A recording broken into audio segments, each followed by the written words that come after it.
I don't.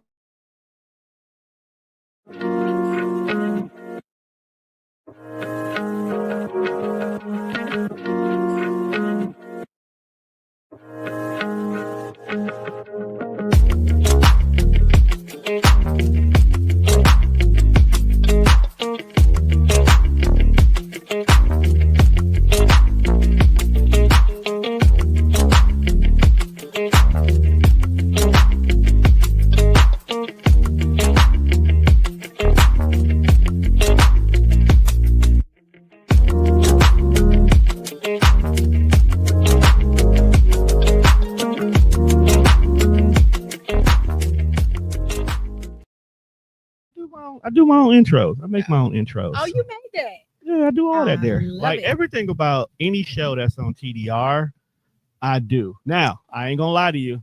AI has been my best friend lately. I bet. Okay. That's what everybody's saying. So I definitely use the mess out of it in regards to my programs, but you should.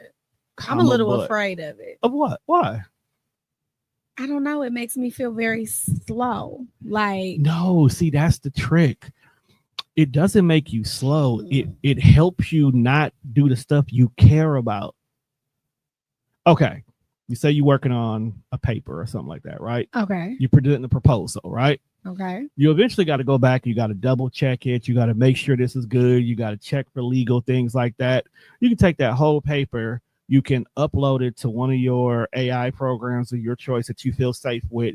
And you can literally say, hey, make sure that this meet all the legal qualifications. And if something is not right, tell me what needs to be fixed. Right. And they'll read it through it for you. It'll give you this. Well, according to Ordinance 735.27, you said this, but to stay in compliance, you need to do this. Mm-hmm. You didn't have time to go research all that, or just imagine the amount of time you would have took going back and forth and them rejecting you when it could have been something as simple as fix this line. I agree, but what if I do it and then I'm not learning anything? So I don't know what the legal ramifications are. So I'm just sticking it in there. Okay, so it tells you that, and then you can turn around and ask it, well, why do I have to change that? Then it'll give you an answer why you have to change it. But are you really learning, or are you just talking to a bot? You're talking to a bot who's pulling you actual information. So if you're not learning from what that bot is telling you so you don't make this mistake again, right? That's on you at that point. Yeah. I look at it like a virtual teacher. I look at it as no different than if I had a physical person who went to school would sit across from me and answer the same question, because these, based on the AI you're using, because people don't know that there's different AIs for different reasons. Right. Well, so even though ChatGPT is the overall name for them, even under ChatGPT, there's other ones that are specifically made for paper writing, screenplays, photo editing, biographies, whatever you want to use it for, general information. Google pulling ones. You can get all these informations from all these different things. As long as something is public record, public access, or public knowledge, they'll pull it from you. So asking, let's say Gemini, which is Google one, a medical question, and make sure you pull it from a medical textbook, they'll go and pull it from the same textbook that the doctor that you would call to ask is getting that same info from. Yeah. So you kind of like, you're getting your information, because we're a microwave people right now, right then and there. And it's up to you to make it be as accurate as you want it to be. Because I can sit here some days and literally streamline my whole behind the scenes process because of using AI. Right. And I used to be against it too, but Mwanje, shout out to him at Mogul Media, really sat down and was like, no, bro, this is what it can do. Then Dr. Shakika Curtis, she's a huge advocate for like women in tech. Okay. And a lot of that stuff that they advocate for in regards to it, shout out to the Grown Woman Podcast. A lot of the stuff that they push and advocate for in regards to that literally takes that fear away from it, because a lot of people don't trust it. But like, your grandma didn't trust giving her social security number to or the her person, debit card, to a person who had the information right in front of them anyway. Very so what's true. the difference? There's nothing out there that you can't, that they don't already know. Yeah. That's the thing that make me laugh. People like, they're just taking your stuff. No, they already had it a long time ago. Oh, well, yeah, no, I'm not afraid of that because what can you do with it? You know, I mean, if you can go and buy a house or a car or whatever in my name. Look, pay it on time till my credit go up. Just pay your bill on time. If you can make something happen, just go ahead. Just make sure it reports to my credit on time. Period. Like, I might let you keep it. Yeah. I might fine you and say, hey, bro, so now that I've got 6 months worth of good credit reported, you want me to just transfer it to your name now? Right. We can do that. You know, you ain't got to keep. Exactly. Because now I got a good renter's history because of you. Keep it up. Right. But what's going on, everybody? Welcome to another edition of Where I Come From, where the only requirement is to be where I come from. We are back in the building today, and I am joined by a very special guest who, if you've ever been a part of TDR and you've been following our journey as a whole, she has been here several times in multiple different capacities, everything from being an author to a gun enthusiast to everything to a life coach that is your life, to just downright being an all-around dope individual. I am joined by Miss Vee Taylor Tate now, right? Vee Taylor Tate. VTT. Okay. Shout out to Miss VTT in the building today. You. What's going on with you today? You know what? It's hot outside. Look, it's not Arizona. It feels like it today. Arizona 116. Well, listen, I get upset when I'm hot for no reason. So I had to calm myself down when I said, let me chill out. Because why am I upset? What is your water intake looking like today? You know what? I have my Stanley and I'm on number 3 right now. So I'm proud of you. Thank you. Because it took me all day to finish one. Yeah, I have days like that too. But I also work in a building where they feel like just because we live in Wisconsin, it's supposed to always feel like we live in Wisconsin. So it's freezing. So it be cold for no reason. Like yesterday, it was so cold, the top of my hands were freezing. Oh, no. Meanwhile, everybody outside sweating, and I'm confused. Like what's going on? I thought it was me, but no, it was the whole building in regards to it. But so I turn my air on like as soon as it hits like 70 degrees. I'm like, zoop, I don't think my air has been off. Yeah. It hasn't been off since like April. My mom always, when she comes to my house, she's like, it's freezing in here. It's not just you. You have kids now. I'm like, they need to put on layers. It's easier to layer up. And then, like, if you too hot and you down to your shorts and t-shirt, there's nothing left. Right. But if you cold, you just go put some sweats, grab a jacket, get under the blanket. You good. Exactly. You good. You know what I'm saying? But so I got you here today because, first of all, you're a dope person who we ran into again, thanks to Shantaria and Tranquil Blends and their wine train. Ooh. And you were a fabulous host at this event. Thank you. You were so good. People thought it was your event. and the whole 9 yards. I knew we were going to have a good time when we on the bus and there's a bottle of Don Julio bigger than you that randomly came out of nowhere. Oh my God. And then you made all of us take shots. You had to. That was those were my orders, not my idea. I didn't blame it on you. I'm glad you know how to follow directions. Because definitely, but it set the mood for the rest of the day in regards to it. And I actually agree to that. So shout out to one of my business bestie over at Tranquil Blend in regards to putting together a dope event. She bullied me to come. She literally. You had to be bullied. You see how many ladies were there? You should have wanted to be there. Okay. Hold up now. I love being around successful, beautiful, educated women who got shit going on about themselves. But there are some events in some places where it's just y'all can have this. This feels like a you thing. I'll come pick y'all up after y'all drunk and get y'all home safely because y'all definitely don't need to be driving. I get it. That's the vibe. If you really pay attention, it felt very sisterhoodish. Really? But it did. Okay. But me and Shantaria had a conversation. And of course it wasn't the case. I was like, look, next time you do the next one, you got to tell these men, like, look, if you want good women who ain't gonna stress out and do you all the things that social media say y'all do, this is where they at. This is the kind of events they be at, and y'all just Y'all think it's y'all too hard. good. Listen, I throw events all the time. I took a break this year, but I literally have the hardest time like pulling men in. Yeah. And a couple guys, like I reached out to a couple guys, like, hey, what am I doing wrong? And they're like, well, first of all, your flyers are pink. So we didn't even read them because, so I kind of tried to revamp and make it known like, hey, guys are welcome. And they just still don't come. Okay, first of all, next time you do events, I'm a partner with you.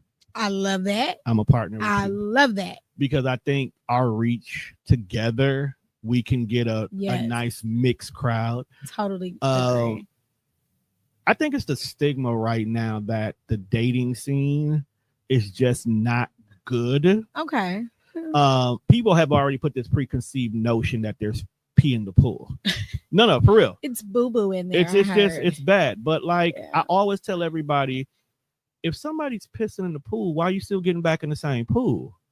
Like, change your narrative, change what you're looking for. That's true. A lot of us tend to hang out in the shallow end of the dating pool. So when you're hanging out in the shallow end of the dating pool, you're going to get those people who are just not too serious about dating. Okay?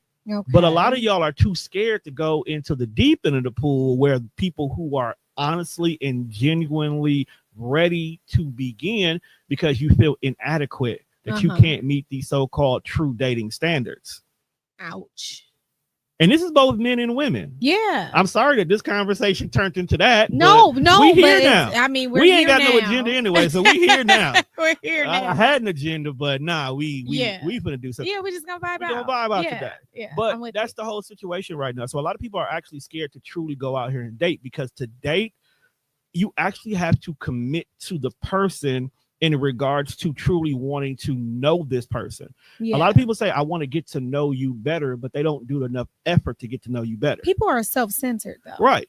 It's sort of like, what can I gain from this? And a lot of times we're not looking to date with the intentions of forever. We're looking to date to fix what's current. Right. To the point where people will accept dates for individuals who they know like them, but are nowhere near their type. Right. These people don't meet your long-term qualifications, but you're tired of sitting at home. You want to have a date to go to the Brandy and Monica concert, so you date this person early enough and y'all get good. When October come around, they probably gonna buy your tickets, and then you go on this thing and you gonna stand off because you're gonna be with your girls, and next thing you know, y'all break up by Thanksgiving. I just read somebody. Is that what's happening? That sounds very, very particular. No, it's not. I have a nasty habit of reading people for filth, and even though that's not my situation at all, but it's nowhere near my situation, and it's not yours either. So the good thing about it is you don't have to worry about that. No, but I mean, we still have to work on it. Yeah. And that's one of the great things I feel like people as couples also got to start doing is everything is a partnership. Yeah. Even when you're dating or you're just in a relationship, it's still a partnership. You still have to date with the intentions of growing the situation. Absolutely. So if I'm dating somebody, I'm invested in that person just like I want that person to kind of invest in me. So I run a whole business. I know for a fact that my business can get overwhelming. So if I'm dating you, you have to have an understanding that sometimes date night might consist of us doing something here together. Right. I have enough stuff that we can hookah, watch TV, order food, just have we don't have to be involved in our everyday life. But while I'm doing that, I might have some editing going on over there in the background. I love that. I might have to do a show that's recording in the other room, or hey, let's do our own podcast. Right. It don't even have to be about us. We can just have regular conversations about whatever comes across your mind, and that builds our brand. Yeah. Because once you lock in on something other than what's in the bedroom, you're now building a real connection. Because in the bedroom, I can touch and squeeze anybody and get whatever I wanted out that situation. But if I'm going to put the effort into trying to find out what you like and help build what you're building, now I'm doing more than just touching you on the inside. Right. Touch you on the inside. Touch you on the inside.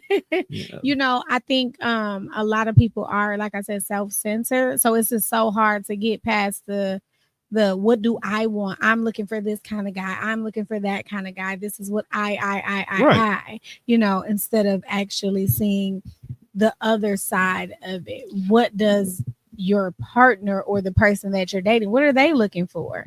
Also, what do you need? Not what you want. What do you need? Because a lot of times, impossible though. What you need to get people to realize what they need. That's like work. That is work. And that's therapy, another problem. Work, conversations, hard conversations. I will say this though. Today's society, ever since the pandemic, especially Black people, we are actually diving more into the therapy for category. Sure. We are doing more of the work. For sure. The shadow work, some people like to call it in regards to. There's a lot of woke crystal folks out here now, too. I noticed that. It's a thing. It's a lot thing. of crystally people. I got into the sage for a little bit. But I mean, I say whatever helps you get over whatever you're doing. Because I'm an advocacy for mental health. Like I'm a huge advocacy for it. Yeah. Like my little inner child was hurt for a long time because I just had issues. I just had to unpack. I had to unpack it, and as life went on, you start to unpack it, and I got to the point where I said to myself, I don't want to put my issues on somebody else. And I got kids, so I definitely don't want to put those traumas on them. So I had to unpack it, right? And to unpack that required me to have those uncomfortable conversations with those people who didn't want to hear it. I had to have that uncomfortable conversation with my moms about my childhood. I had to have those private conversations about my dad after he died, because I didn't realize my dad not being in my life was a problem until my dad was no longer here. As I sat there at his funeral as his oldest son and listened to a bunch of people say all these great things about a stranger. Ouch. You see what I'm saying? Ouch. And it did him like, ouch. You barely knew him and you know more about him than me. So it didn't hurt me. Like, I'm like, man, why don't you choose? It wasn't one of them situations. But it was one of those like, damn. It's like eye-opening. Right. Like, damn, I really don't know this man. And the crazy thing was, as time went on, there were things I learned on my own that was like, bro, me and him would have just had a conversation. Whatever fear he had about being an absentee dad, trying to rekindle things, I would have been like, bro, I get it. You were 20-year-olds with 2 kids by 2 different women. What were you supposed to do? Hell, I was 32 with 2 kids by the same woman, and I was freaking the hell out. Had a hard time. Like, I was having a hard time, and I was I'm married to that woman at that time. So it was like, I'm freaking out my damn self.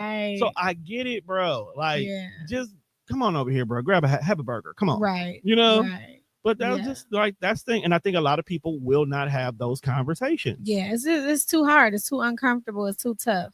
Most people don't want to have those conversations. So let me ask you a question, because you're married now with the blended family at that. When did you say, okay, this is my person? You know what? So my husband is the exact opposite of me, right? I have a feeling of that too. He's tall, dark, and quiet. Everybody's taller than me, but he's actually like a tall guy. So he's tall, dark, and quiet. Total opposite of me, right? In the very first, so I knew him just through like family. And he's a little bit younger than me. I'm a cougar.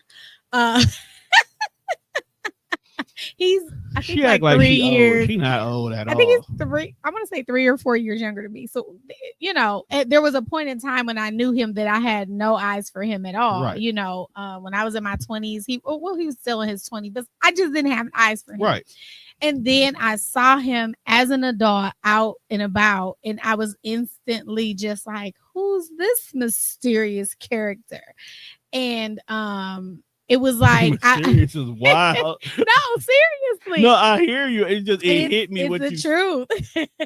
So I was intrigued just by him and his person. So I'm not gonna say I knew right away that he was just the one, but I'm very rarely just like, oh my God, who's this? Because I'm like a cat in glitter. I'm just like, oh, lights. Right. I want to talk. I'm seeing everybody, you know. And then he just had this calm about him that I was so attracted to. So I didn't know right away, but I was attracted right away and intrigued right away by him. And I kind of just had to see what I was about. Okay. So since he's your exact opposite and you are a ball of joy 97% I'm of the so time. mean. That's so funny that people think that. No, you're very energetic, you're very outgoing. There is definitely a persona of you that turns on when you're in front of everybody. For sure. How does the fact that you two are very opposite help you manage all of that? He is like literally the calm to my storm. So I needed him to just level me out. Okay. Because I am very much, like you said, I do this, I do that, I do this, I do that. And he's just like, no, we're gonna focus on this. You know, I'm gonna help you with this part of it. And you know, and he kind of just lets me do my thing. Right. And we are now at the point where he's finally telling me when something I'm doing, like oversharing or something, is uncomfortable for him. Gotcha. Just because he is pretty private. So we're just, because we're so new, you know, we've been married for almost 3 years. It'll be 3 years in September. Congratulations. Thank you. So if we're y'all still have a very party, new. I'll be there. Oh, absolutely. Absolutely. You know, a V party is, you know, open bar and all of the things. I have to show out and I try to top the next and the next. So how does he feel about a V thing? Because like a V thing is literally your brand. Right. That you need to brand that. It's a V thing. It's a V. Ooh, it's a V thing. Like that. It's a V thing. I take 50% of that. So you got it. 40. I could work with that. Okay. 40 and I'm your manager. 30 and you're my manager. Deal. Let's do it. Okay. You like my 4th client just off of doing that. I love it. Let's do it. But no, it's a V thing coming soon. Yeah. I'm gonna put that on the shirt tomorrow too. Oh, I love that. I love it. Okay. It's happening. You want it in cursive writing? Whatever you see, whatever you think as a manager. I got you. Okay. No, for real, we're gonna do this. No, I'm serious. I don't play around when it comes to business. I'm like, hold on. Okay, it's a V thing. Okay, it's a V thing. All right. So threw my whole thing off because now my podcast brain cut off, my business brain turned on. No, it's cool. That's the nature of how we are. When you are a serial entrepreneur, this is a normal thing. Right. And now getting back to what I was getting ready to say. So with him being your person right now, he's your ground in regards to everything. He's your linchpin to make sure your balloons don't fly away. Your balloons don't fly away. How was that transition into you becoming a couple? Because like you say, you are a person who's always needed and always everywhere. Did you guys have conflicts in regards to he feeling like you're doing too much socially? Yes. So how did y'all navigate through that? You know what? He is a homebody as well. Okay. I've kind of turned into a homebody just for having kids and stuff, but I've never been a homebody. And I am the person that tries, because I have so many different events and birthdays and this and that I invite people to. I try to make sure that I show up for others. So for him, that looked like every single weekend we're doing something. And then in the beginning I was just really proud to have a man. So I'm like, oh babe, my man Friday we're going literally Friday we're going shopping for outfits. He will never match with me. I tried to get him to do it and he always finds an excuse not to. But Friday we're going to outfits, you're going to haircut. Saturday we got dinner, Sunday we got stuff with the kid, you know, and it's just like he was just so like overwhelmed. And we had to I had to meet him in the middle. It took him a while to tell me though, because he is so quiet. He just let me drag him along, you know. And so he had to tell me like, it's not that I don't want to go. I want to go. This is fine, but I need to kind of know in advance so I can get my people face together. You know, And then I think he also wanted to. He wanted me to ask. He wanted to say, "What do you have to do, or where do you have to be, or something like that?" And I can see that because on the go people are always on the go. Literally. We don't tend to think about those we bringing along with us. Yep. So there can be an event that you plan on going to support to, and it's in your natural mind that to say he's coming. Yeah. So we don't sometimes consider the other person involved because they're your support system. They're going to like, when this is becoming too much, I'm going to go to him and he's going to bring me down. But we never think about what maybe getting here to begin with is too much. Yeah. And sometimes we have to think about that in regards to our partnership, that we have to be mindful that we have to ask. Yes. Because that's a big thing. Even if they say no, if we're still going to do it, we have to remind ourselves, well, I was doing it by myself beforehand. So I can go out a time or two without them.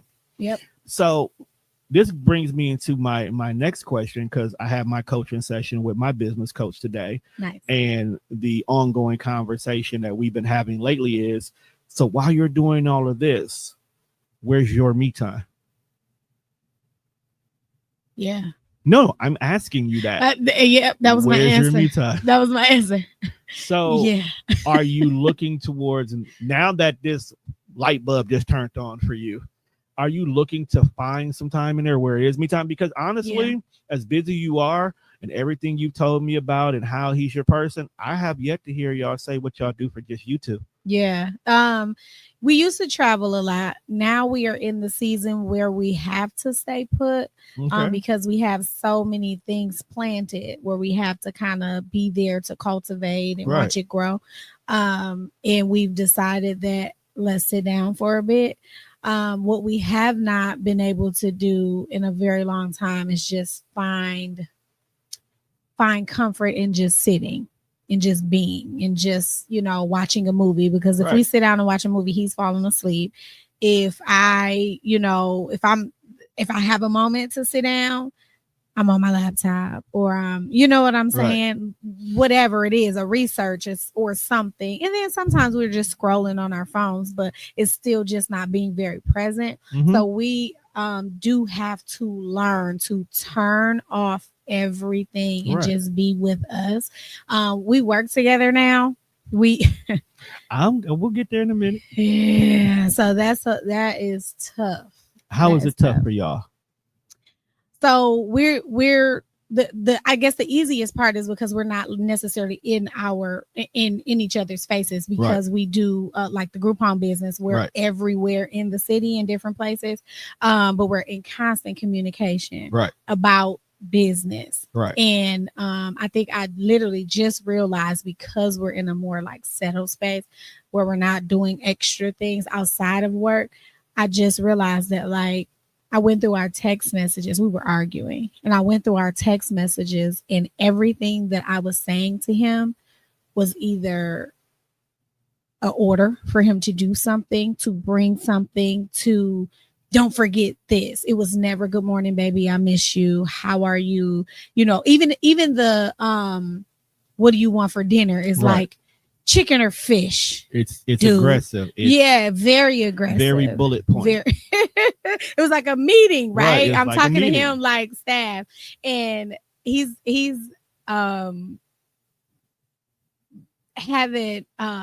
didn't say anything about it, but I had to realize it, and I talked to my therapist about it, and she was like, okay, that's something that you definitely have to work on, like, and he takes it. He's just like, come on, and now that I'm stepping into some of his roles, like we're kind of like mixing it, and I'm doing some of the things that he can't do right now, I feel so bad that I've been so like tough on him. But the thing about, and I am so glad that you're having that self-actualization about it, because a lot of people, both men and women, never get to that point, or they never outwardly say it, that like, you know what, I was a horrible person in these moments. And I never looked at it like that, because we don't look, like I said, we don't take the time to look at things from the other person's perspective, because we're only concerned about us and our feelings in those moments. And when we do look back at those moments, sometimes it may be too late to correct it. And that's not always a good thing, but and some of the things you say, well, all of the you can't take it back. You can't take it back. And the good thing about you two is, like you said, because he's so different, he probably is absorbing it and he's internalizing it, and he's just looking at it as, well, she's just having these days and these moments and these situations. But it takes for you to correct the things. I agree. And I'm glad that you noticed that, that you are doing that. Because I dealt Cost with people. Me a little money to get it from the therapist, but I mean, look, it'll make the long term even better. No, honestly, it makes the long term even better if you can catch it early. Yes. It's one thing to be in a relationship and then now you're realizing you're doing it at this point in time. The crack is too big to seal up. Right. To the point where you just got to throw the whole relationship away. Right. And then maybe hopefully y'all can come back together later. Right. Or you can be like, look, I was wrong. I was horrible. Yep. I get it. Yep. Because I remember, I'll give you an example. I used to be an upper bound at UWM. Okay. The greatest thing that I ever did as a teenage kid, because I was the man. Okay? I was the man in these streets. I love it. And one day, when I was going to UWM for summer school as an adult, I happened to see a gang of kids come by, and I'm only in my 20s. YNs or kids? Kids. They're kids. They're high schoolers. Okay. They're high schoolers. Okay. I'm trying to think, why would a YN be at UWM? You know what? I won't put for cars. I don't know. If you got a car at UWM, you doing it big. You doing something. Everybody was on the bus at UW. I don't know what's wrong with you. But it was a bunch of kids, and they were definitely high schoolers enjoying their summer like that. But they were a lot.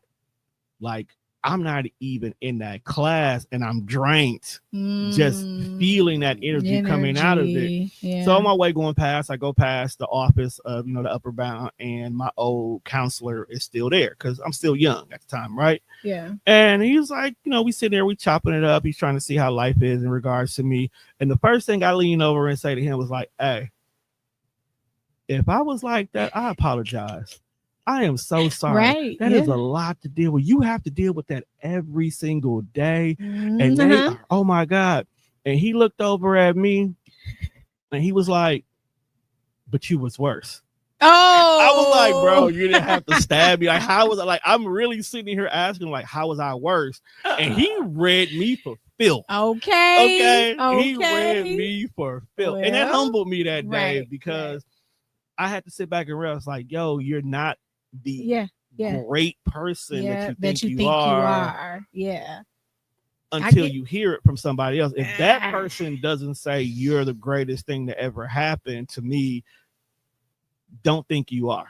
Ooh. Always think that there's something that needs to be improved in regards to it. And I know that's the uncomfortable conversation that you need to have with yourself. Until they can tell that there's always something that needs to improve, including I'm saying that even for me, because I'm a very abrasive communicator at times. Okay. Like if I'm in focus mode or in business mode, I'm very bullet pointed. And sometimes that ain't gonna cut off because in a relationship, it's like, who are you talking to? Right. And then and I had to learn dealing with my person. I had to realize we both have triggers. And our triggers are not the same triggers. Right. So I can have a conversation with her and the way I said something may trigger her. And then the way she responds to it, even though I'm explaining to her, this is why it was done. This is what it is. It's how it is. Right. She'll say something that can trigger me. Now, at that point in time, our maturity, both of our maturity has gone out the door because we're both being triggered and we're not ready to come down from it because we've gotten to the point where neither one of us are listening to each other. Right. Yeah. No, I'm trying to win. I'm just trying to win. Right. So one of us has to be mature enough in that point in time to be like, you know what? You got it, boss. And when I tell you there were days where it got escalated. Like we're talking 2 hours worth of us still going back and forth. And when I tell you, I can't even tell you how we even got there. And I guarantee you, but now it was a simple. Now it's like, you know what? I apologize for making you feel that way. This is what it was. Okay, we still gonna go with that. You know what? Let's just go ahead and let's end this conversation. Because neither one of us is in the right space for it to go to continue. And we'll end the conversation. We'll go about our day, night, evening, whatever it is. We'll come back the next day. It's smooth sailing. We're back to business. Okay. We're back to conversation. We're back to normal. We're back to But see, I would have to bring it back up because, like I said yesterday, and that's where the level of maturity for everybody got to come into place at. Because I'm sometimes, working on it. and I know you are, because I know a lot of us are. But sometimes we have to get to the place where, is this really worth still going over? No, If you've it's already never worth it. if you conveyed in the beginning how you felt about a situation, and that person received it. You know that person received it. Right. We're done. Yeah. And that's how I think. But for some people, it doesn't stop like that. So you have to be mindful of saying, you know what? For you, it's not done. All right. What do you need to convey there? Ooh, what else do you need to get off? Okay. What else about it do you need to make sure that I understand? Oh. Because sometimes just letting the person get it off, say, and try not to take it personal. You know what my husband does? What does he do? Because I'm a talker and he's not naturally. And it drives me crazy and I'm working on it. But when I'm talking and I'm telling him just what, I just gotta get it. I got my bullet points. You know what? You're right. Sorry about that. It drives me nuts. I can't take it because I spent all day stewing about what I was going to say to you when you walked in this door. And now it's just like, and he expects the conversation to stop. I don't know if he expects it to stop, but I got to keep going with it because I'm like, no, do you really get it? And he'll say, I understand. I see what you're saying. Yeah, I get it. You were right. I shouldn't have done that. I shouldn't have said that. You know what was wrong. But you know what just happened there? He took accountability and you were not ready for it. No, because I wanted to argue a little bit. And we get that. But that's the whole thing. As men, we'll take accountability for it. We'll take responsibility for parts of it that ain't even our fault. Yeah. But if it can get us back to a peaceful place, fuck it. What's more important? But I don't want you just to agree with me. I want you to understand. But we do. See, here's the thing. Sometimes, because he sounds like I can be at times. Okay. We've already actualized it. The minute you told us that this is a problem, we've already figured out where we fucked up at. Yeah.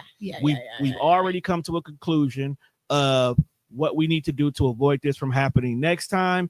And probably what we need to do to make sure that you're happy the next time too. Yeah. And it's not because we don't care, because we do care. We're not going to dwell on the details. Yeah. Because at the end of the day, we know this wasn't done. This needs to be done in this way. Yeah. This is the reason why you want it done that way. Yeah. Cool. Yeah. Never should be an issue again. And if it is an issue again, I guarantee you it's because something else happened and we didn't get to that part. Back to that. Yeah. And then we got back to it.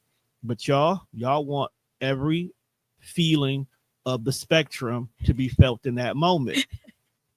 You want us to actually sit there and feel sorry for getting you to this point. Yes, thank you. I want you to feel sorry. I want you to feel and look sorry. But we're not going to do that if it's not too trivial. Like if we know that this problem needs to be fixed, we will fix that problem. We're not going to dwell in it because there's other things that we got more time to be dwelling in. Your birthday's coming up. We got to worry more about the birthday and making sure it's a V thing. Right. It's a thing going on at the time. Right. We're not going to worry about the fact that you got upset that I forgot to grab the garbage this morning. The house didn't stink because it was out in the garage instead of being in the house. I just forgot to take it to the can. I got you. Sound like you're in my house right now. Sound like you're in my house. Got you. Because that's a universal thing y'all get mad about. Right? I've had sisters. I got 7 sisters. I had 2 mamas. I got aunties for days. Believe me, I know what y'all complain about. I'm something like a woman whisperer. That's gonna be my relationship podcast. Woman whisperer. Oh no, that sounds too much like Kevin Samuels to me. See, the thing about it is I'm whispering to y'all. Okay. I'm working with y'all, not against y'all. Okay. Like, you know what, men? We just got to talk quietly to them. Welcome to the Woman Whisperer Show. It is Mr. Tone Deaf, where I'm going to guide you to how to survive a conversation. Today, I have Jeff from Georgia on the line. Jeff, what's your problem? Oh, she's complaining about that. This is what you do, Jeff. You talk softly and say, I'm sorry. I'll make sure it won't happen again. You see how that show is? No. Nope. Yeah. Because what you whispering for? Why you being sneaky? We're not being sneaky because we don't want you to know that we know. We don't want you to know that we know that literally if we bring the calm, one, you eventually gonna calm down too. Because you're gonna be like, why am I yelling? He's not even yelling. Isn't this serious to be yelling like this? I agree. And then you'll bring it down. And then now that you calm, and then you short. You here. Okay. Like a little chihuahua. I'm gonna give you a little cheat code. And he's probably done this once or twice. Oh, Lord. After you all riled up, you angry, you take your hand, he'll be like, I'm sorry. I know how you feel. I understand. It won't happen again. And he'll kiss you on your forehead. Yes. And then I'm cool. See? Cheat code. And then I'm cool. I'm like, you're right, husband. Because there's no reason. You've already chose him. So what are you fighting him for? I know. I don't know. Keep it spicy. Exactly. We're not going to complain about it. He probably tell his guys, like, man, I'm tired of her, but I ain't going nowhere. Right. I ain't going nowhere. Going nowhere. I tell him all the time, I'm like, I am so sorry for calling you all the time, but he's not a big texter. And I call, I'm not caring like exactly what you're doing, but I be forgetting stuff. And I feel like it's really important that I call back. You sound like okay. So listen. I forgot to say this. And then, did you see my meme? I sent you a meme. Did you get it? Because you ain't like it. You sound like my person. Because when is she a Capricorn? No. Okay. What's her sign? Libra? Yeah. My baby is a Libra. She is so. She's spicy. She's spicy. And and it is what it is. Yeah. Libras are tough. You know what the crazy part is? I'm surrounded by them. Last Libra season is when I realized how many Libras are around me. Yeah. Like it was like 3 of them's birthday in like a whole week. So we were on Water Street for like 3 days in a row. And when I tell you, they were just everywhere like little cockroaches. Like, why are you you're a Libra? Like, God damn. Yeah. You know, it makes sense. You a Libra. Like, just literally that's what it was. Like for a whole week, it was just everybody. And I'm like, why has my God forsaken me? Like, I did. It was. I love how independent and just like bossy, not bossy in that bossy. way, but just like boss. Like no, they're bossy. Yeah, all of them. Every last one of them are bossy. Yeah, but I do love most of the ones that I deal with. I don't never have to truly worry about them. Right. You know. Oh yeah. Like when they have a game plan. Oh yeah. Get the hell out the way. It's happening. Just get out the way. Either get with it or get left behind. Yeah. That's literally our motto. No, literally. Like you can stay. You don't have to go with me. I'm fine. I'll be fine. Help the bear. That's a Libra. Help the bear. Don't worry about me. That's why. Because it's true. It's true. It's true. Just let them. I mean, Leos are kind of like that, but Leos can be nasty. And the crazy part is my other person is a Leo. Really? Mm-hmm. Leos can be nasty though. My Leo is not nasty. No. My Leo is very assertive, aggressive to the point. She handles business. Like she handles business so much I feel unnecessary. Ooh, that sounds like my aunt. My aunt is a big boss, millionaire Leo. Right. Like, but she's like you got to wake up last week to mess with her. And even then, when we had to sit down and have some conversations about some stuff, she had to come to the realization that like part of our problems came on the back of you never needed me. Oh, tough. So it was like, no, you didn't. How do you handle that as a man though? Just being like, well, you did it already. So, and here's the thing, a lot of that, because me and her, we 20 plus years history. Okay. 20 plus years of history. So we both have our own patterns, but we did sit down and have a conversation about how we really didn't need each other, but we really needed each other. Okay. We really needed each other. And there was a lot of things I did solo that I wanted her to have been a part of, but because she felt that you got it, boss. Okay. She didn't see her purpose in it. But then at the same time, you are over here handling all of this business. You guys are just missing each other. Yeah, you're handling all this business over here. Meanwhile, you needed me to just be like, sit down. Yeah. You're doing too much. Yeah. Just take a break or sit your ass whatever. down. Yeah. Let me rub your feet or something. Right. Yeah. And it didn't, we didn't. So when the crack was too big to be sealed up, we just created 2 different rocks. And now it's a beautiful display because we're great partners. Love it. Definitely when it comes to the girls. Okay. Like when it comes to my girls, phenomenal. Kids, whole 9 yards. It's like a real partnership. Yeah, it's like a real partnership. Like It's a real partnership in regards to it. And now we're fixing the inner children in us. Okay. So now we're looking at each other's situation with like, oh, my bad. I didn't know. You got different eyes. Yeah, no, we got different eyes. So it's like now the parent eyes looking at the other person is like, oh, damn, you really got okay. I feel you. You know what? That's beautiful. I got you. The realization of it all. I got you. You know what? Cool. September, I got you. I'll be there. I got you.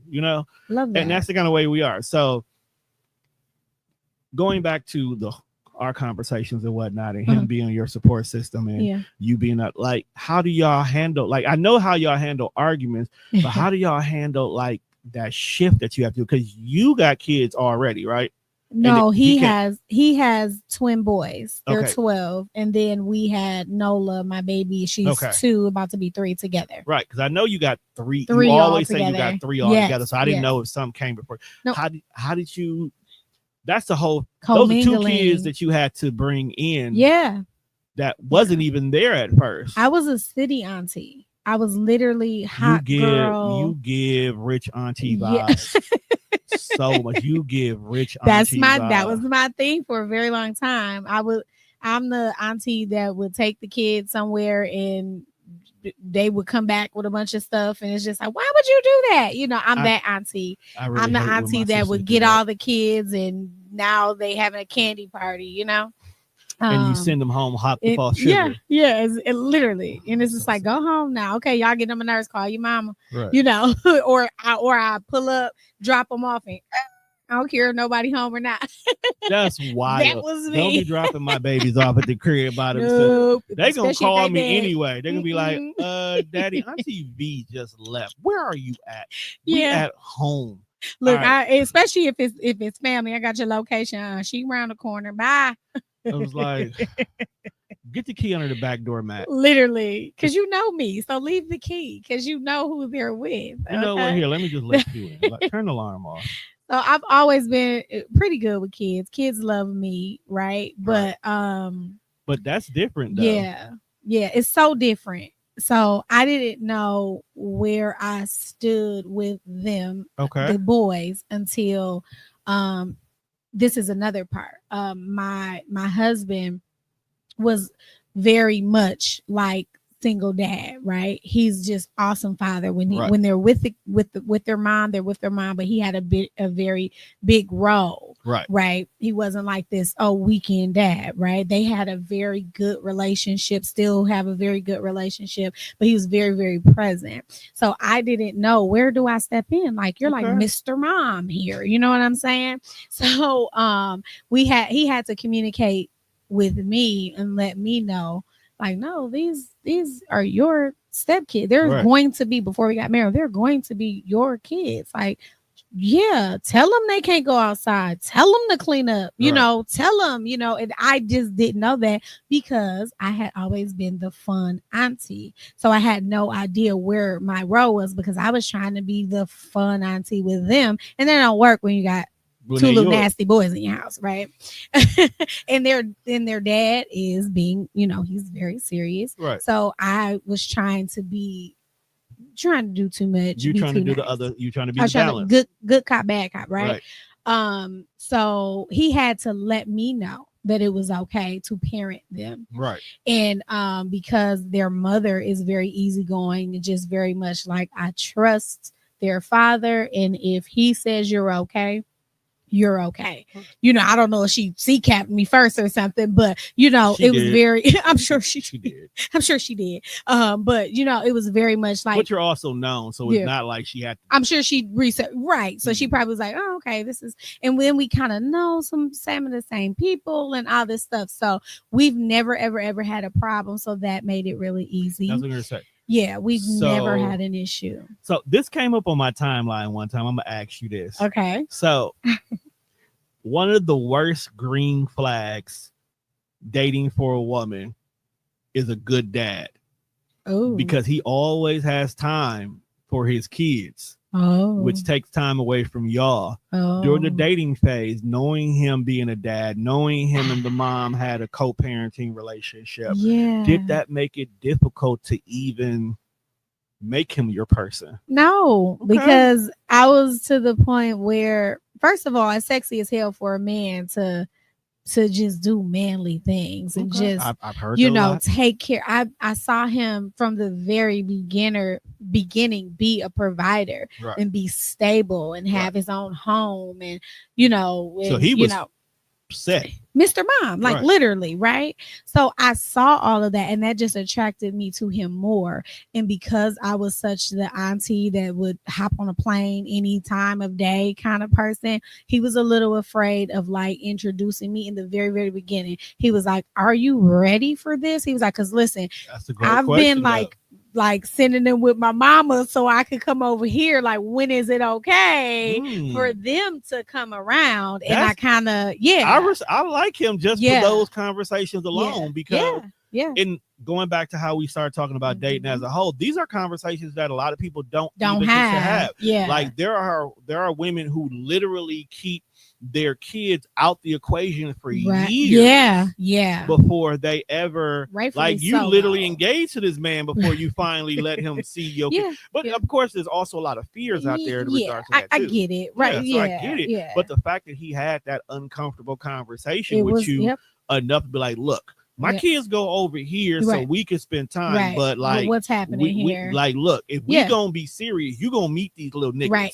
Literally, that was literally him. Right. He's like, you know, he was telling me about them, and he was just like, yeah, so is this happening? And I'm like, dude, like, I'm the fun auntie. Hell yeah, we're come over here, you know. Auntie hit different than stepmama. It does. And now I have to be stepmom, mom, you know, and I have had to have the conversation with them when people say your mom, and I say it's okay to tell them that I'm your stepmom, because you know they get kind of like, because they don't call me mom, they call me Nene. That's my family name, you know, my family nickname. So they call me Nene, and I'll see if someone said, "Oh, well, did you ask your mom?" And they're kind of like, not calling my mom, I'm with Nene. You know, I see the confusion just as kids. So I had to have that conversation. Like, it's totally okay for you to say, Nene is my stepmom. You know, I'll ask my stepmom or whatever, you know, having those kind of conversations. So now that I'm in that role of like full-time stepmom, they're mostly with us, especially during the school year, because we, you know, whatever, they want to go to good school. Ain't nothing wrong with that. Right. So they're mostly with us. So I had to kind of adopt what my husband's doing. I had to meet him there, you know, because if you don't, you have to reprogram kids all the time, even just when they come from by their moms, they do things differently. You gotta yeah. Grandmas ruin kids. Okay? I just want you to understand. So they come back all big, and it's like, what were you eating? Like, we didn't grow like that. The hell? Right. Like, okay, so my two daughters, this year, they didn't do no camp, no summer school, no nothing. Yeah. So we gave them this freedom to be bums this year. I think that's cool, though. Like, we gave them the freedoms to be bummed this year. Now, this year was actually difficult because up until this year, I normally worked a stay-at-home job. Oh, okay. So it was cool when you were home because you'll go to camp by noon, 1-2 o'clock in the afternoon. You come home, Daddy opens the door because I make my lunch break about that time, so you can come in the house, get you your food. Boom, going about the rest of your day. You did something outside the house. Today is like y'all are bums. So they've been staying with their granny off and on. When I tell you that youngest one, her sleep clock is horrible. Like, sound like the my fact baby. that she physically now getting adjusted to waking up at 7 o'clock again, and we didn't Yeah. have to make her, is a beautiful thing. Yeah. But when I tell you, there was at least 2 weeks last month where Uh-huh. I don't think they ever went to sleep. Yeah, they were just up They playing was the game, doing whatever. I'm like, did you go to bed? Yeah, we went to bed. Sure No, we you did. didn't. Like, you sleep 14 hours a day. You did not go to bed. You did not. Like, they missed opening day of State Fair. Oh. They were planning, it was all good, clothes They picked were out, the whole 9 yards. sleepy. People took off work so we can all go the whole 9 yards, and they were asleep by now. They were asleep. They were knocked out. It was their mama's birthday. They were supposed to, we was all going to do the whole big, everybody. Yeah.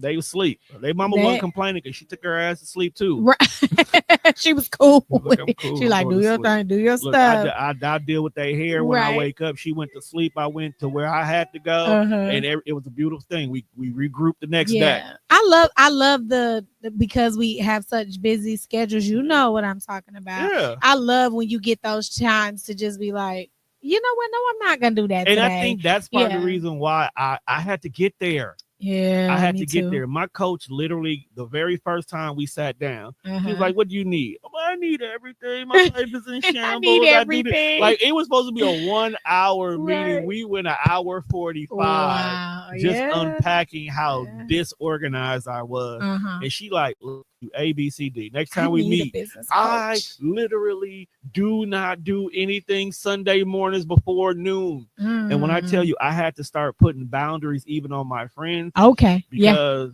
my person will call me soon. She wakes up.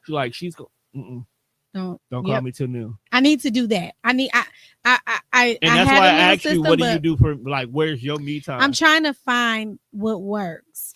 You have to find a day where you have to shut everything down. Oh. And it's going to be hard the first few times. Because the first few days, I'm still answering certain people's text messages. I'm still talking to her. I'm still pushing orders through for stuff. Like, I'm still doing it. But over time, I just stopped doing it less and less and less. And next thing you know it, I find myself leaving out the house at 11:55 to stop at the gas station before heading to the studio. And at noon, like a fucking alarm, somebody's calling me, somebody's texting me. Let me. Yeah. And it was fun. And when my person got to that point where she was doing it, she was like, well, it's 12 o'clock, so I need to tell you about what's going on today. I'm like, okay, go. I love that. I have to find a way to tell everybody. That's one, because most people think because I'm available, they think because I don't have a 9 to 5, I'm available. No, you have to treat your day like a 9 to 5. I need to get better at that. You know it's kind of hard, but I stopped telling people I'm here at these times, and I start sending them a calendar. Okay. I use Calendly as my backup calendar. Yeah. And I just start sending them a Calendly link. Pick and choose what time you want. Right. So, and then I purposely block my calendar off that you can't book nothing before 5. Yes, I got to. Yeah. Okay. I have a 9 to 5. Right. But I don't always be at it all the time. Of course. But I'm not going to let you know that. Yeah. So because when you're not there, you can do stuff for you. Sleep. Yeah. I literally. What is sleep? What's that? It's this state when you literally allow your body to say "fuck you."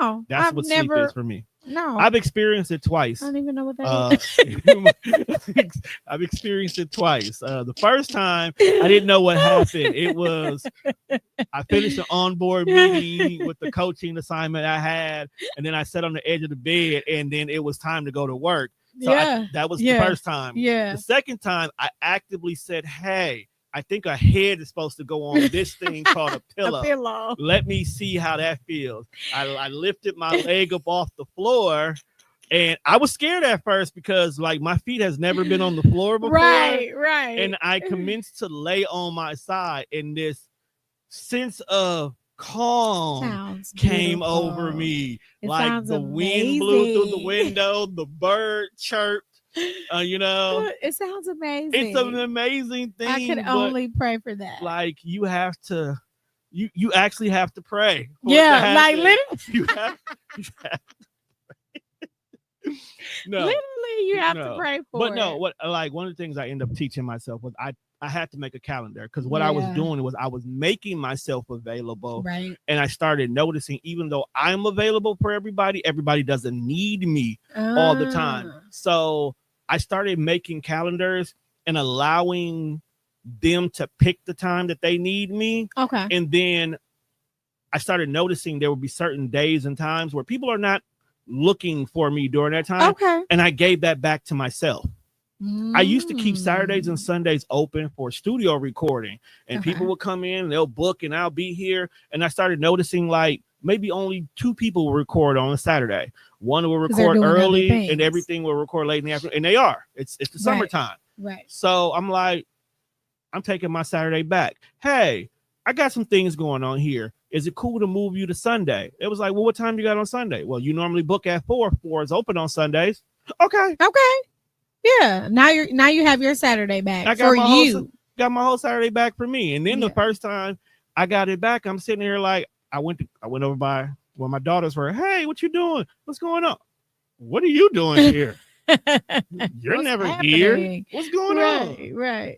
I'm gonna watch cartoons. Can I watch it with you? This is weird. I don't want to watch TV, which is like, damn. Fine. Like, well, I was just trying to be cool, Dad. Golly. I just want to see what you do during the daytime. Right. Oh, Excuse Lord. me. I have to do that. I have to set some boundaries. You do. And, take some time for myself. Because if I'm gonna manage you're gonna have boundaries. Yeah. I need them. I'm gonna take your phone and reroute it to a different number at a certain time. Oh. Because one of the things I also did, and it's funny because I'm loving it. So I got this application that I just got that I've been playing around with. And one of the features I found out was there's a phone. I can buy a phone number. Okay. And with the phone number, I attached an AI robot to it. Okay. My mom has been sending me something like so that she wants me to do. So I'm going to go back. We're going back to that original conversation that started. AI. I attached the AI robot to it. And it's my virtual assistant. Nice. So after a certain time, you get the AI robot. Hey, you've reached the phone of Antonio Lucky. What can I help you with today? What do you need? You know what? Leave me your number. Leave me your number. What's the email address? What's your concern? I'll make sure one of our consultants gets back to you. Okay. Good night. And then it send me a message. Hey, V called you. She wants to know, can you do the event on the 26th? Right. Close my phone. 5, 6 o'clock rolls around. Hey, I just got your message from earlier. That's Family and Friends Day, right? I ain't gonna be there. All right, cool. Right, and that's just that. And I didn't get my day. I'm not saying that you would have interrupted my day, right? But no, I get that boundary I need that. I need that just so look bad. into it. Literally, it allows you to put it allows me to only have one phone, but 2, it allows me to put my phone down. Yeah, I don't have to have it. I don't have to look at it. Right. And I need that. It's literally how I'm starting to take back my time. That I found myself 3 Saturdays in a row sitting at home. And I'm like, good, didn't it? I don't know my house anymore. I looked at like, I don't like it here. I'm gonna go buy a new house. I love it. I don't like it here. Buy a new house. Get over it. I'm gonna buy a new house. Oh my God, I'm still in an apartment. What's going on here? You know what? And it's not because it's like you're home, you're looking to see. Yeah. Like this place still has crown molding. What the hell? You're like, what is going on? Because you're never there, so you don't notice. Yeah. You're never there and you're never present. Right. And my daughters are 12 and my youngest, she'll turn 10 in November. Okay. So they're at that age where they're doing their own things, but they're still daddy's little girls. On you. Yeah, they're still daddy's little girls in regards to it. So taking back the time and stuff like that is allowing me to do the dad things, because it's one thing to be an absent dad who's just not there, but it's another thing to be a missing dad. Ooh. Because a missing dad, you're physically every single day showing your kid you're choosing something else over them. Oh my God, am I a missing mom? You only got one kid. But I am like, when you are present, are you active with them? I try to be. I really, really try to be. Like I have When was the last time you took them on something that both of you guys decided together? Not saying, okay, I'm going to take you to Sky Zone because this is where kids go, but you say, hey, what do you guys want? What do y'all want to do today? I kind of talk to the boys about what they want to do all the time. The boys are different. Yeah. Well, like Nola, yeah, she's 2, so she's you just can like, still she'll talk be to like, her. I want to go to Coco Melon. Then you go to Like, Coco Melon. Then you go to well, Coco she Melon. did say today that she wanted to go to the beach, and I said that I was going to take her Saturday because one of my events got canceled. So I'm going to do that with my baby because she will remember you taking her to the beach because you two planned that. For sure. So that's the difference. Yeah. So with my girls, I'll be like, come on, let's go to the park. And yeah, they'll love to go to the park, but going to the park is going to the park. Right. But if I say, hey, what do you guys I'm not going nowhere today. What y'all want to do today? Right. I'm going to go to the mall. The hell? The mall is not free. Yes, it is. For you, not me. Fine. Come on, let's go to the mall. Girls always want to go to the mall. Yeah.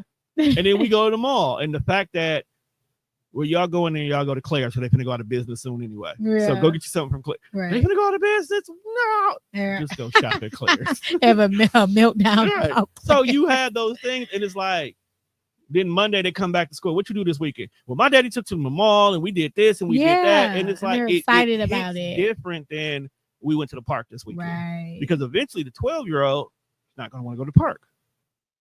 I know it's coming. And it's funny because we used to have this little thing where we go to hidden parks. That's what we call it. Okay. So we like live cool on parks. We live on the south side. So we drive around, and if you live on the south side, there's a lot of hidden gems throughout the city. Okay. So our thing after school was go find hidden parks. Okay. So we'll drive in places. It was like, ooh, I was coming home from work one day and I didn't feel like taking the main road, and I went this way. Yeah. And I found the park on 62nd and Insert Street here because I want niggas to know where I live. I found one on 62nd Street. Right. Oh, for real? And they're excited to go find this. Yeah, because it's something that you guys do together. Right. It feels like this is a fun place that nobody knows about it, but even though there's tons of kids still there, but nobody knows about it but us. And then their mom will call and be like, well, where y'all at? They need to hurry up and get home because they got school. We're at Hidden Park. You know, like here y'all go with these hidden parks. Right. So that's really cool. And that's our thing. Like making traditions and just having like fun things that's just for you guys, just for us. And that's the thing as parents. When we're busy, we got to make those moments. We got to make those moments because I can literally get up, go to work, be here, come home, go to sleep, repeat the cycle, and not see my kids, not go by their moms, or not go by their grannies, go by. I can literally not interact with the whole world and do that for a whole month, and not feel like I did anything wrong. Yeah, which is one thing I love about my person is she's an outside person. Okay, so she's like you. Yeah, she's out, she's there, her face is in places and spaces, and she'll be like, "Come on, I want you to come with me." Okay. Or no, we got to do this weekend, or we're going here, or this event is coming up, and you need to be there. And I'm like him at times. I'd be like, oh, I got some edits to do. No, you don't. Them edits are gonna be there. When's the deadline? Well, the deadline's on Monday. We going on a Friday. You got time. So I ain't got no excuses. Like, okay, fine. Like me.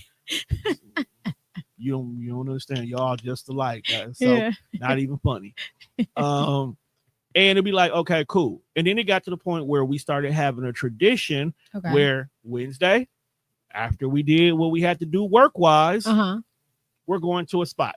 And it's a spot that I'm accustomed to being at. And it's a spot I was always at. Okay. So it became my me time on top of an us time. Okay. So whether we're talking business, talking about the next event coming up, chit-chatting with our friends that are there in regards to it, it's a moment where whatever our everyday is, we're not worried about in that moment. We're not worried about the next client that we have to deal with, the next recording we had, the next event we're planning, unless we're using this moment to have the small, intimate portions of the conversations that we don't want to have around the clients. So we'll have those there, but that enough right there made it to be people like, okay, it's Wednesday. I did that. Fuck what's going to happen for the rest of the week. We'll worry about it later. Okay. We're about Monday, Tuesday was Monday, Tuesday. Right. We reset and now we're good. Love it. And then come the weekend, whether I do be here on Saturday, I be home or with the kids, I don't feel like I overwhelmed myself. Right. And then Sunday morning, don't call me till noon. Well, now it's 11 because I added a bi-weekly show that starts at noon. But, okay. But it doesn't matter. Right. I still have ample amount of time to be my me time right. in regards to it. And then I'm back to business. So I created my me space as a busy entrepreneur while still growing more businesses right. that I'm still telling myself, okay, if I'm adding 2 more businesses, I need 2 more me time. Ooh. Because what's going to happen is my 1 day of me time is not going to feel like enough. It's not going to be enough. It's not going to feel like enough. That's where I am. And that's where you are. That's where, that's so now me. you got to force, you got to force yourself. Now, the good thing is you have a partner who knows 80% of what you do. Right. Because you are already a couple and y'all do the group home stuff together. Right. So you can easily sit down with him and says, hey, babe, I'm getting a little bit overwhelmed with everything. Right. What part of what we do can I kind of lean on you a little bit more for? Allow that person to choose what load they can take off of you, because this is your person. Because you'll do the same thing if he came to you. Right. Especially with him being a quiet person. If he came to you and said, I need you, it's major. I'm taking it. And you're taking it. So is. allow, as a busy person, allow him to do the same thing for you. And it could just be a simple conversation. It's like, I need a break. Right. Babe, what you doing next week? Right. Do you think you can do, and just give him something of yours that he can do well. Like, love that. Can you take care of the kids this week? And being intentional about it, like planning it out. Like, hey, I think I want to start incorporating a spa day for myself once a month. Right. Do you think that's a good idea? I haven't done that in a couple months, and I was really good at it in the beginning of the year. Exactly. And now I haven't been doing it because I'm like, Like I actually gave one of my spa days away because I couldn't make it, and they still charged my card. So I was like, please go, like just go. I don't want to waste the money. But so next time that happens, ask your manager. I got you. I have first dibs on that. I got you. No, I promise. Knowing as busy as I am, you need it. She keeps telling me, you need to go to the spa. You need to get a massage. You need to do all these things. And I'll be like, I'll get to it when I get to it. When I get to my it, money is going to other stuff that needs to be taken care of. Right. I'll be good. I'll sit in the chair in the gym. I ain't been in the gym all month. So yeah, my friend and I were talking. We said we were going to go see Chris Brown. We had these big plans. And we're gonna go to Vegas, and we're looking up tickets and all this, and the stuff just start adding up. And I'm like, she's like, girl, just do something for you. Like, you can do it, you can do it. And I was like, yeah, but I owe the contractor $1,800, and I just don't feel right spending whatever on. I just couldn't pull the trigger. I'm like, forget it. Let me take care, because I'm just in that season. Like, I just want to hunker down and just. And I get that sacrifice. And I'm the same way. Like, I need $2,000 to finish building out the studio the way I want to. So I don't want to spend no money on nothing else that doesn't get me to this goal. But the way I look at it is, what I want to do to the studio, is that stopping me from producing now? No, it's not. Is what I want to do for the studio something that needs to be done within the next 7 days? No, it doesn't. Okay. Yeah, I need to. Do I have businesses that are creating revenue that could, if I just move a little bit, could it make it? Yes. Okay. Can I look at my books and see what I'm spending my money on and change what is going? So at the end of the day, I can get to $2,000. I know I can get to $2,000. It's just that the way my mind works, restructure. I want it to look now because the idea is fresh, but no. But in the meantime, do I have $200 to go to the spa? Right. I kind of do. You kind of do. I have enough money to go buy floor tickets for when the Knicks and the Bucks play? I could probably pull that off. Yeah. You know? And you deserve. And I do. And I have to say that to myself. Yeah. Do I deserve to fly to Philadelphia and watch an Eagles game right there? Yeah, you do. I do. Yeah. That's going to cost me, but that's something it's not like the Eagles schedule don't come out. Right. Go buy a ticket and plan it. Right. These are the things that we have to start doing for ourselves, because the contractor is gonna get paid. Oh yeah, it's in our nature. absolutely. They're gonna get Gotta paid. get paid. We You got my key. exactly. So He gonna you get just paid. got to make it to your mind. Do you want to get the contractor out the way now, or can you do this small little thing for you and the contractor will still be taken care of? Do you have guaranteed money? Right. Because a lot of us be like, well, I got this person who's supposed to be paying me right. Now the contractor, now I'm gonna pay the contractor, and I'll do what I need to with that money instead. But that's all we gotta do. Just restructure. I kind of look at it like I'm 36. I have been spending most of my life, huh? You barely look 32. Oh, hey. I like that. So I've been spending most of my life doing what I want to do. Like I have had a very just like fluid life, just living life on the edge, right? So it kind of feels good to deny myself sometimes because I'm like, I'm gonna eat it at home, or I'm gonna not go to Starbucks or whatever. I'm like, I can't tell you the last time I've been.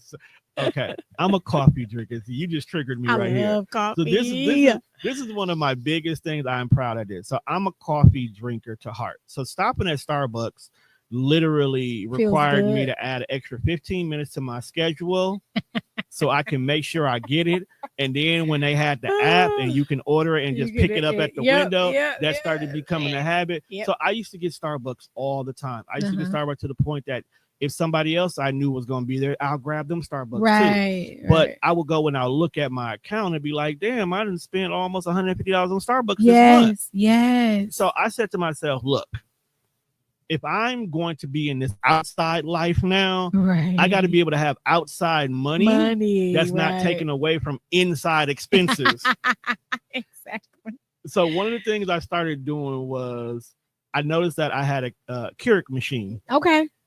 I don't even know when I got this machine. I just have a Keurig machine. Because you was at Starbucks, so you didn't even know you had it in your house.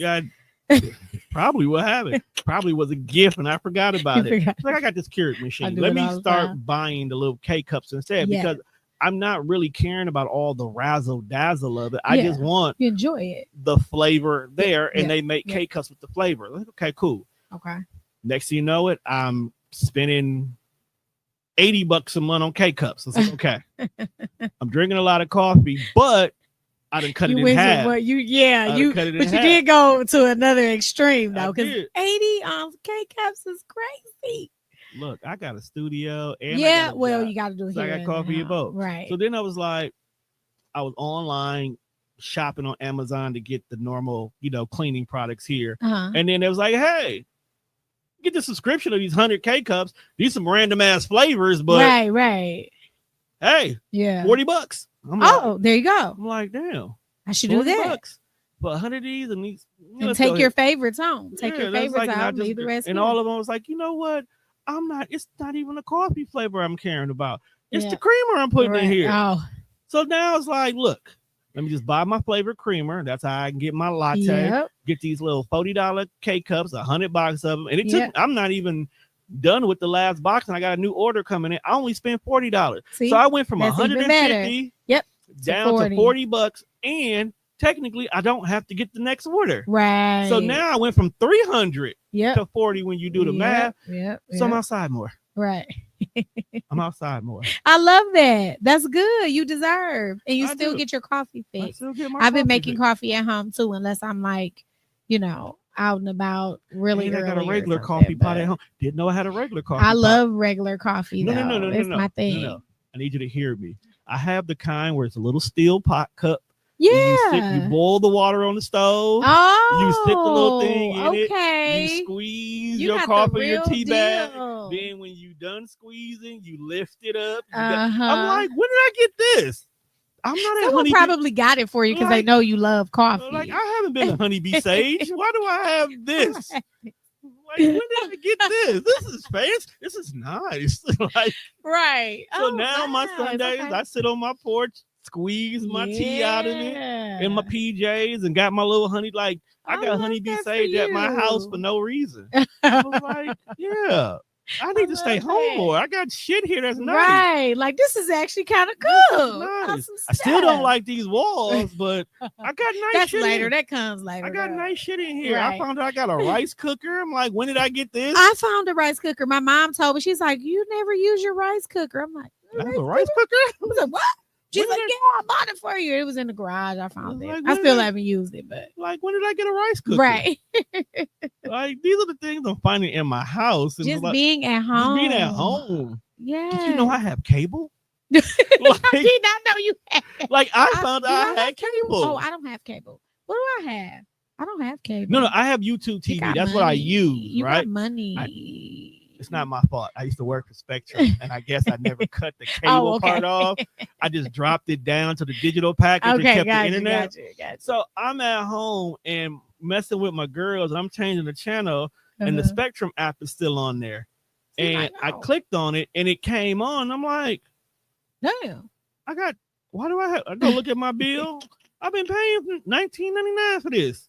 Like, I got cable. Oh my goodness. So the like, I need things to we be home have. more. That's like me when I'm flicking through the apps or whatever, and I'm like, wait, why do I have Hulu? Like, oh, well, let's see what's on Hulu. I guess I've been paying for Hulu. You know, like whatever. Found that out the other day too. I had Showtime. Didn't know I had that. Yeah. Started watching You Shy gotta again. check that account sometime. And The you- Shy is so good right now. I'm the season is done. I just finished it. Yeah. The last 3 episodes. You all the way caught up? Yeah, I think Okay. so. I didn't know that was the last episode. It was like a big finale. The babies.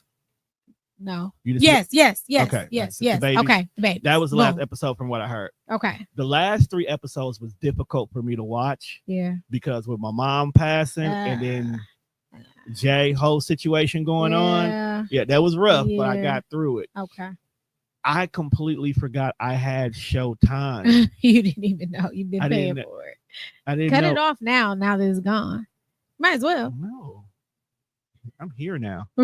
Like, it's a You plethora- still have a few more months in a year you can save. it's I'm a just plethora saying. of stuff on here. Is it though? It probably is. They may See, be- you don't even know. You haven't even been looking. exactly. See what I'm saying? So there's whole series that people probably are like 5 years Right. old. I never watched. That I Yeah, can tune into. true, Like, oh true. my god, there was another Game of Thrones show. Like, I didn't know. You're talking. This show is all gay people. It's interesting. The L word, yes. You know that's like 12 years old. Oh my god, Pam Grier is in this, bruh. Like, I haven't seen it. No, I it's- have a hard time watching shows. I'm watching a Katrina thing right now, and the I have to Katrina step thing. away. It's like a documentary about Oh, Katrina. Hurricane Katrina. Yeah. I was there. You were in New Orleans? I was there. Jesus Christ. I wasn't in New Orleans, but I was there because I was in the Air Force at the time it happened. So we had to get deployed and kind of like help Help. with the. Oh, It was a lot, but then I came home. don't So- watch this show then. It'll Yeah, probably be you triggering. probably see my friends and they're like, "Hey, man, they go well." Right. I'm just saying. Yeah, it was. It was a lot. Like I had to during that shut it time out. frame, I it shut was off. it was a lot. I think that's when conspiracy theorists like really went through the roof. Yeah, for Because sure. it was decisions that they had to make, like breaking of the levee was purposely done because the waters were flooding and you had to crack that in order to save everything else. But Yeah. unfortunately, certain areas got affected, and Of course, it was us. Though. and It that's was the whole all thing. us. It was Yeah. us that got affected, but we got dispersed throughout the country. So as much as the whole situation was horrible, there were so many people that got to see the world and began a Because brand new life right? because Yeah. you had to be dispersed in new places right. and whatnot. But Yeah. you gotta find the sunshine in the cloudy days, no matter Right. what. Right. That little moment when the sun shines through, you got to enjoy that moment because Agreed. we don't know. And Agreed. in some of them situations, I do see the overall travesty was like so bad, but Yeah. there was a lot of beautiful moments that came out of that as For well sure, too. So we for got to sure. appreciate those just as well. Yeah. Agreed. Same thing with the George Floyd situation. It was a very tragic moment, but the way we as people came together worldwide, Yes. like worldwide, yes. was a beautiful thing. And we finally got a police conviction that can stick. So now right. in these situations when it comes to police reform and it's time to have those conversations about the police doing a little bit too much, there's now a legitimate case that can be used in court. Because a lot of times, a lot of these cases get lost because the law could be like, nah, there's nothing precedent that says that this is justified or unjustified. Now we have a situation that was justified, that was found guilty, that can now help a lot of lawyers in regards to prosecuting, which has caused a massive reform in police and aggressive force across the country. At least we have a fighting chance now, because I hate that it happened, but I hate the fact that we had to get to the George Floyd situation when we had the Rodney King situation. And that's, to me, I was like, how did we get here where that was okay, when clearly back here it was like he's swinging for the fences, but because he was resisting arrest, y'all found that okay. So that's a whole nother conversation. It was a lot, but I think we're making progress. We're making progress on a lot of stuff. Yeah, for sure. I mean, it's taking us for, I don't know if we'll ever see a full change in our lifetime, but no, it's not. Our children. Every generation is supposed to change for the next generation. And I think we are there. We're there. We're seeing it. We're seeing the change. We will be here enough to see key changes, but at the same time, there's going to be other situations that are going to shadow that.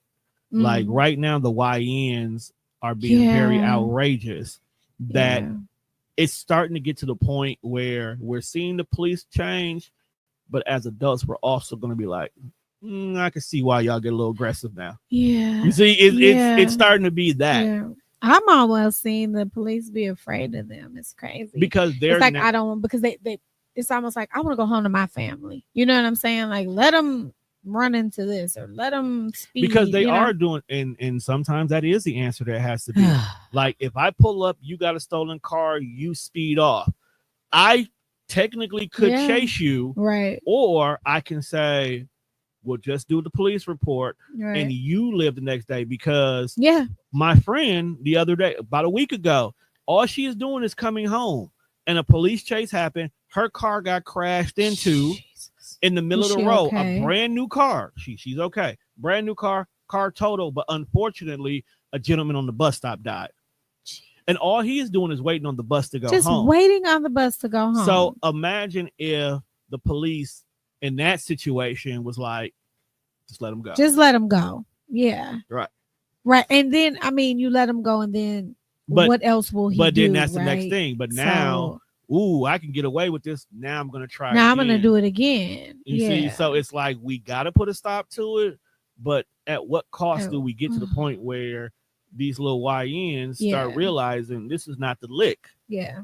Because you know what? The kid boys are now grown, right? Remember back in the day, you know, they were young. They were 12, 13, 14, whatever. And now they're grown. What are they doing with themselves? Here's the fun fact about the Kia Boys situation. A lot of them were not ill-gotten kids. Like, they literally had goals and things. But they had the know-all to be like, I'm under 17. The worst y'all can do is give me tickets and put me in juvenile. I'll be home. By the time I get 18, I'm free. There was one, and I still remember this to this day. There was a guy walking around interviewing different Kia boys and whatnot. White guy. And he asked one of the kids, well, what would you be doing if it wasn't that? What do you want to do? Like, the dog was like, I want to go ahead and be an HVAC technician. And I would love to see what he's doing, because that was a few years ago. I would love I want to be an HVAC technician. So he really wasn't doing this because he was trying to be cool. He was like, I ain't got nothing else to do. And I know how to do this. So this is what we doing. It's fun. This is what me and my boys happening is doing. Right now. It's and trending. now, like, when I go back to school, it'd be like, I was doing that stuff. I'm good now. Hey, how can I enroll in that program down at MATC? It's crazy. Like, he got good. I always say that our children, and when I say our, I mean like Black children in general, a lot of times the mistakes that they're making, they're dying right in them. You know, they're dying in the cars, they're dying in the shootouts, you know. And white kids, sometimes they get a chance to, you know, they can do coke, go to a party, do coke, and become the CEO a few years later. Our kids are literally just like dying. So the mistakes that the other side gets to make, we don't get to. You know, you're becoming felons and, you know, on their 18th birthday type situation versus, you know, white kids on the other side, they get a chance to just make those mistakes and their daddy get them out of trouble, and then they go and make a life and have a family, and our kids just don't get that. Because at the end of the day, as much as dad doesn't want to go get this ignorant kid out of jail, right, dad has already instilled to them that there's a family goal that you have to do. Yeah. And a lot of that has to do with the way we as Black people look at the family structure as a whole. Like I told you where I worked at earlier. Yeah. And often than not, I could just be minding my own business and a parent will come in there. Hey, my daughter wants to know how can she get on the program? Well, how old is it? Well, she just turned 18 last week. So you're immediately getting ready to throw her out into the world. Yeah. And I'm like, at 18, we're not prepared for anything. No, and I get that. And hell, shit, at 23, we wasn't prepared for anything. Yeah, no, literally. Like, and I look at how our people's, we don't prepare our kids for anything. And then we thrust them out into the world because the government says that they're adults now. Right. And we expect for them to survive. Yeah.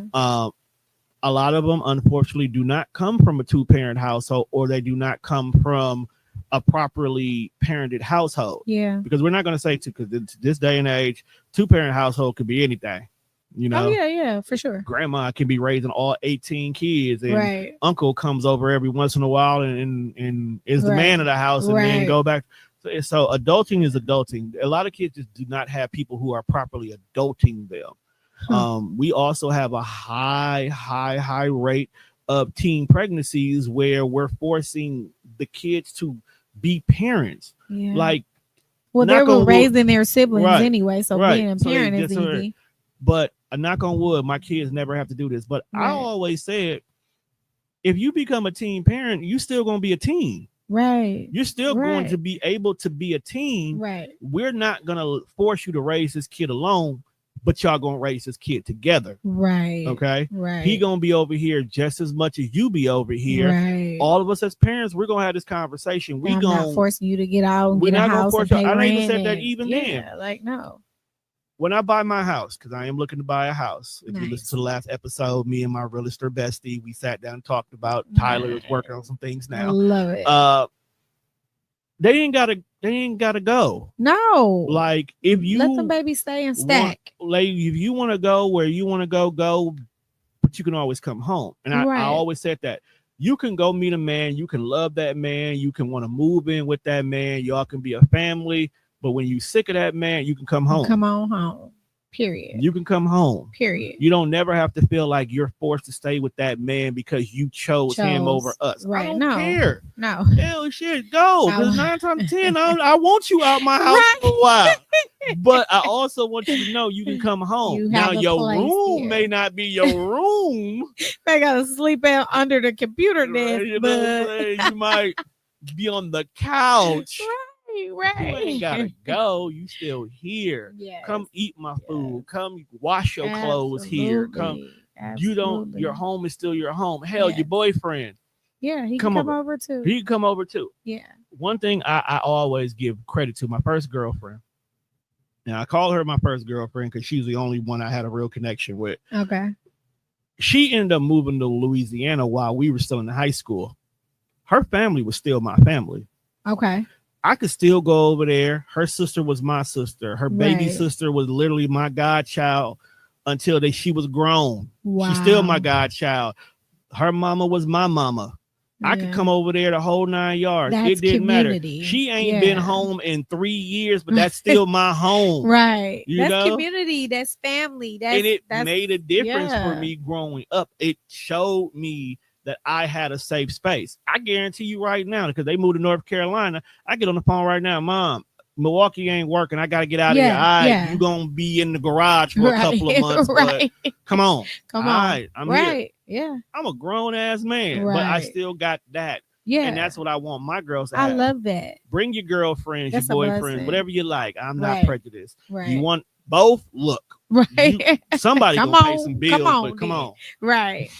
I was having a conversation with my husband and we were just talking about, I don't know, raising children. And I'm like, yeah, I want her to grow up and just be fulfilled and have, a husband. And he's like, what are you talking about? And I'm like, I want my daughter to have what we have. I want her to be loved. I love my baby. She got love. You love her. And I'm like, no, it's different. Okay, yes, I want her to be independent. Yes, I want her to, be fulfilled on her own and all of the things. I want her to be a full circle person.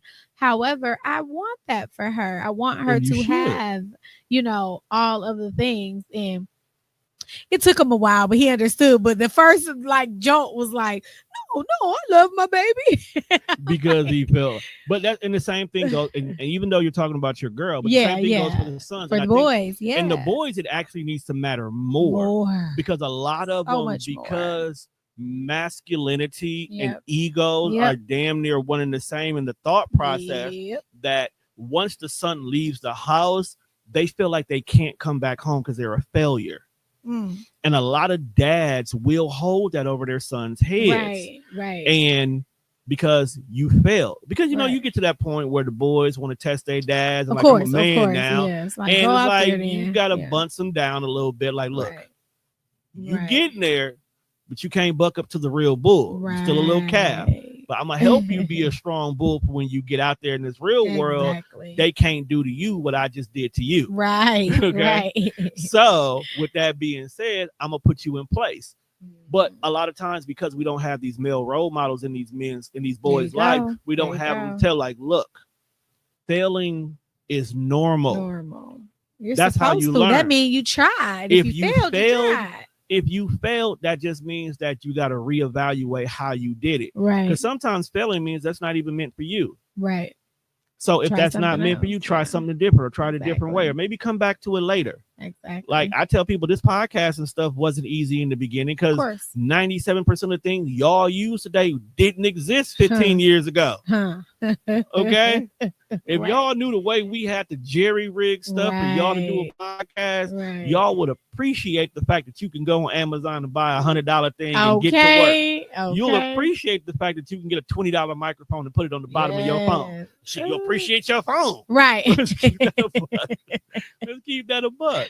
Right. But that doesn't mean that if it didn't work out in the beginning, it wasn't for me to come back later and do it. Absolutely. Because maybe I was thinking of something like, damn, if I just had this, I can do it. Right. 3 years later, hey, it's here now. Now let's try it now. Let's try. Okay, now I can make it work. Exactly. Now the business can grow. Hell, Lord knows I wasted thousands of dollars on this. I'm sure. Thousands of dollars on this. I'm sure. Only for me to be like, I'll get back to that in a minute. Right. That's the process. I love it. It's all in a grind. I love it. Yeah. That's why I've done events. I've done the hosting thing. I've thrown parties. I've had kickbacks, and some of them didn't turn out good. I wasn't like, never doing this again. Like, I'm gonna reevaluate. I know how to get back to what? I'm not gonna host the next one. I'm gonna have Vee host it. Right. Let's see what the difference is. Maybe Vee will bring the bodies out. Right. Or maybe I just here's $1,000. Right. Figure it out. August 26th is the date. You got it. Right. Right. Yeah. you got it. Throw TDR on the top of the thing. We good. And maybe that was my lane. Right. There's plenty of events where I'll be like, hey, how much you need for that? All right, here's 500. Right. Yep. Go ahead and do it. Sometimes that's just all it takes. Yeah, that's all it takes.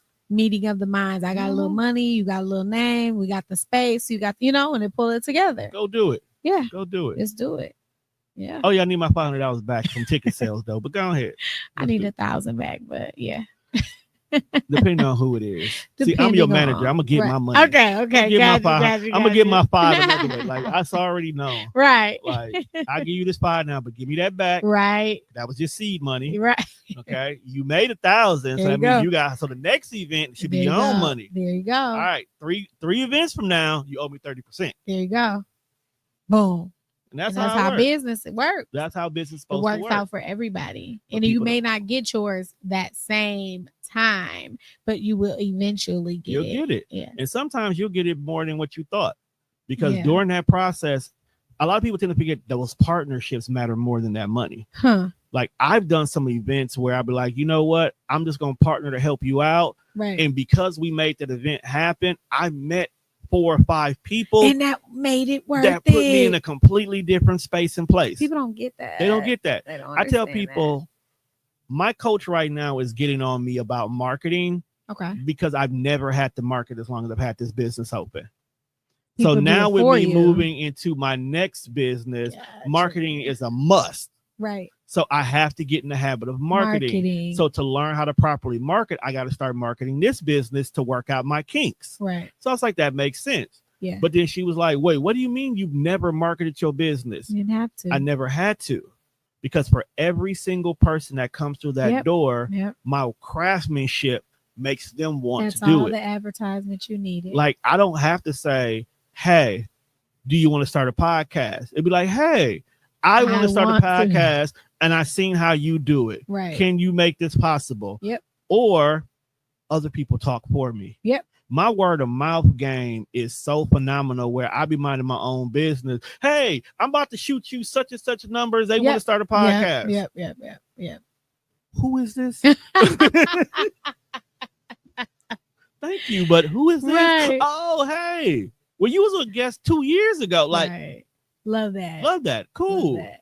Now I got to make y'all do reviews now. That's what I'm saying. Now y'all got to start doing reviews. Yeah, absolutely. That's so much stuff that I wasn't doing it. I threw it. I'm gonna make you do a review one day. I will. I know you will. You know I will. That's easy. But partnerships is important, and that's why I enjoy our partnership. Yeah, because it is officially a partnership now. Let's do it. It's done. You're now one of my business besties. Love it. Oh yeah, that's my new thing now. When I business get people that I'm definitely partnering with in whatever aspect, you become a business bestie. Okay. All right. I'm with it. That's going to be my brand. I love partnerships because I can't always partner with people because people want to lean on me and not give anything back. But we have a exchange here. I love it. I'm a natural giver anyway. Yeah, me too. I usually tell people, what do you need? And I got you. Right. That's me. Because if I can't do it, I got somebody that can. Yeah. And that usually is what's good enough for me. Right. And I found out that's a business within itself. Absolutely. Yes. I did not know that was a business. Giving will get you paid. Ain't that something? Yeah. I was like, oh, well, you know, for $100, I can get you a list of people who do. And I'll be like, well, I would have gave it to you for free, but my coach told me I got to start charging. Oh, you are going to give me $100? Okay. Right. I'll take it. Right. Hey, Stacy, what are you doing? You're like, okay, I'm going to send this person to you, this person to you. Yeah. Okay. A connector. And now, like, someone who was like, well, you know what? I don't want to be a therapist no more. I'm having difficulties getting clients and woo. Oh, okay. You know what?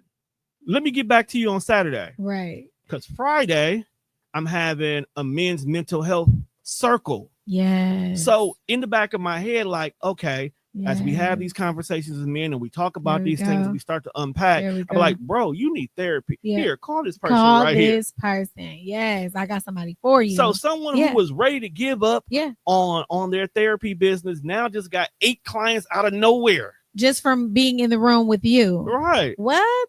That's something. That's amazing. It's like, you owe me $100. Like, and I laugh because I do say that, but then I did do that to somebody. I was like, well, here's such and such. Here's a group of people. These are connections. These are a couple of branding places that you can go to. If you want to hold your event, you know, Wall Street Bar over on South 2nd Street is beautiful. They got a piano, a whole 9 yard, whole thing. Like, you know what? This is my girl, Reese Hill. Yes. Cool. Now you owe me $100. Right. Why 2 days later? Cash out $100. Like, I was playing. I was joking, but thank you. I'll take it. I'll take the blessing. I'll take the blessing because I had a bill to pay. Yeah, absolutely. But it's like information is so important in today's society that I can see why some people try to gatekeep it, but I can't. That's not me. Yeah, me either. That's not me. Me either. I like to give out. What I don't do is do work for you. No. I can connect you, but I'm not doing the work for you because I have been that person to do the work, and it just takes too much because you're not gonna appreciate it because I've done it. True. You know, but this is how I learned how to get around that. Okay. You owe me $100, but if I do this for you, that's an extra $250. Yeah. Now, if you're willing to invest in the success of your event, this $350 you're about to give to me is going to give you the spectacular event that you want. Right. Because you're going to have the connections, you're going to have the people, you're going to have the communications, you're going to have the marketing, you're going to have everything. So I'm literally selling you my Tone, I don't want to do this. Could you do it for me? Premium package. I need one of those. Okay. Yes. So that way I know what I'm going to do for you, Right. but I'm making you appreciate it even more, because once you spend that money, right, you're gonna be like, oh my God, I got my money's worth out of it. So you're gonna appreciate the work I did. Absolutely. And now guess what? You're gonna go tell somebody else about the Tone Premium package. And there's package. gonna be 400. And there's gonna be 400. Okay. Absolutely. And then if they happen to not have any melanin in them, there's gonna be 500. Oh, yeah, or more. Or more. Okay. Because once you start getting that non-melanated money, those numbers can get commas easily. Yeah. All because you found an initial value in what you do. Yes. So yes, I love you for doing above and beyond, but put a ticket price on that now. Yeah, I agree. I used to be the person. I'm learning. I'm learning. Even if it's family, I'm sorry, baby. I love you. But you are my oldest child. You got to give me $50 for this birthday party. Okay. Not $50 to the babies. All I do is put it in their account. Of course. That's all I do. Yeah. I make them take it out their account. I put it right back in there. Right. But it's more so I want them to understand that there's everything costs and there's values behind it. Absolutely. Yes, your daddy just told you give him $50 for your birthday party that he's gonna pay $300 for. Right. Out of his own pocket anyway. But I want you to understand the importance of service. Absolutely. You know? It's more so about service. Somebody is giving you their time and you need to appreciate it. Yes. A lot of times we just feel like because you work here, you're supposed to do this. No. Right. They're just supposed to hand you your coffee. Right. All the extra razzle dazzle they give you, that's because they choose to appreciate that. You can go to Dunkin' Donuts and get your coffee handed to you through a window. Right. In a stale white cup. Right. That you don't even know if it's got enough sugar. Right. No disrespect to Dunkin' Donuts. I love Dunkin'. I love Dunkin' too. I'm a coffee girl through and through. Like I ain't got no beef, but I don't go for the service though. But you don't go for the service. Yeah. So appreciate the little razzle dazzle that they do. Exactly. Like I got a friend in Sherman Things. I love her food. I always go over there to eat at Baked Dreams because she gives me the razzle dazzle. Exactly. I can get a sandwich anywhere. She is razzle dazzle for sure. Yeah, she is. Shout out to Misha. Yeah. But I go there because she gonna always every time you go there, you gonna get some razzle dazzle from her. Yeah, and she's the same way with everybody. I've seen her in spaces where I'm like, she's just that. That's just her. That's just her. That is why I have no problem supporting her. I have no problem talking about her. I got no problem. Is her sandwich a little expensive? A little bit, but she deserves. But that's the razzle dazzle. That's the razzle. That's the razzle dazzle. She just put it in there. She could have asked for a tip, but no, she just put it in the price. Right. She's still getting the razzle dazzle. Yes, with a chip. Get your chips too. She'll tell you to get your chips. Right. But and the sandwich is fire. The love is there, and that is why she is successful. Yeah. Because she gives you that little bit of care that makes the biggest difference. Yep. And that one person who she made some cupcakes for, because her personality, her razzle dazzle, her service was great. She talked to the mayor. Yep. Now you're doing the mayor event. Now the mayor's like, hey, yo, the DMC is coming through. We need you to do the whole thing. Period. You know? And that's just how that's what sets us apart from everybody else. Exactly. It's that experience that you give out with your product. Exactly. Yeah. Anybody can be a hustler, because most of us Black folks are hustlers. Yeah. We're not entrepreneurs. We are in entrepreneur spaces, but we're still hustlers. And that's the difference. Yep. And those true entrepreneurs know, look, you may be 3 months behind on their rent, but your face when that customer come through shouldn't show it. And no one should know what you're going through. No one should know what you go through, but you and your accountant. Hard-earned money with you. Exactly. Yeah. Because everybody wants that experience. And that person right there can make the difference of your rent getting paid for that month or your rent getting paid for the whole year. Exactly. Because you don't know what that next client is. You know? Yes. Totally agree. Totally agree. So with that being said, you have been here longer than I wanted to be here. I didn't even notice. I looked down, was like, damn, we've been talking. I know. It's me. No, it's both of us, because nothing we talked about today was what we were supposed to talk about. That means I have to come back so we can get on. But I think I want to do that. I think I want to make that a bigger group. I think I want to have a couple of us here. For sure. There's a lot of y'all who do a lot. Yeah. And you let me know you don't make me time for yourself. So I might need to bring you back for a therapy session. Oh, alone. no. I'm something like a therapist too. Okay. I need it. I ain't got the money. You don't I ain't got the money. That just means your 30% just went to 40. Oh. But it comes with therapy. I'm cool with that. You know what's funny? That's actually rolled into my actual prices here. Really? Like I actually do have like a 2.5 tier. Okay. Where you get all the services plus the post-production and a 1-hour therapy session every month. That's good though. We need. No, I had to start doing that because you're spending time. The post conversation sometimes can be longer than the actual recording. And I don't like, because people need those safe. This is a safe space. Right. PDR, yes. That is literally in my motto. It is a safe space. Okay. For sure. And I want you to feel that. And sometimes to make a safe space is to have those conversations. Exactly. So whether you want to talk about your relationship, you want to talk about the podcast, you want to talk about what's going on in the news, you want to talk about your kids. I don't care. Right. You get an hour to do whatever, talk about whatever you want. Right. And I give that to people. And it used to be, let's plan your show with this extra time so we can make the next month flow. Okay. And it went from let's plan your show to what you got going on? Yeah. What's on your heart? Tone, can I talk to you? Right. Look, you already got 8 to 8:30 booked for let's have what's going on. What you need to go. Tone, I need your advice on something. Look, do you love him? How often do you let him touch you on the inside? If he stopped touching you on the inside, would you still love him? Like it'd be random conversation. I'll never tell nobody to break up with they mate, but I will coach you. I will coach you to clarity. Right. Coach you to clarity. Okay. But I have these conversations with them, and that is like where my rapport with the city came from, because a lot of people come to me that we just talk. So when they see me out and about, it's like, oh, Tom, can I talk to you? No. But you can always get back to podding. Right. Because you got some stuff that needs to be heard. And that's how I keep, I never got a market. Right. You know? Right. But those little, 40% with free therapy sessions twice a month. Because you gotta get you some me time. I know. I'm working on it. We're gonna get it together. Even if my therapy session is just you sitting by yourself for an hour. All right, clock in right now. Right. Put the timer on. Right. Okay, don't talk to nothing for now. You know what? Your phone calls have now been rerouted to me. Right. Your internet has been cut off. Right. So you can't even browse social media. I need. But you can do that to yourself. You know that, right? I know. I know. The first step is realization. Mm-hmm. So now I know we did today, and I know, and it's coming because I got you now. Mm-hmm. So it's happening. Oh, don't worry, I'll get your husband together too. Yeah, I'm always gonna be on his side, but I'm gonna secretly get him together too. It's like, look, I'm trying to get him to go to therapy, but that's a whole nother situation. We'll be here all day. Have him come to the event here. Yeah, next Friday from 5:30 to 7. Yeah.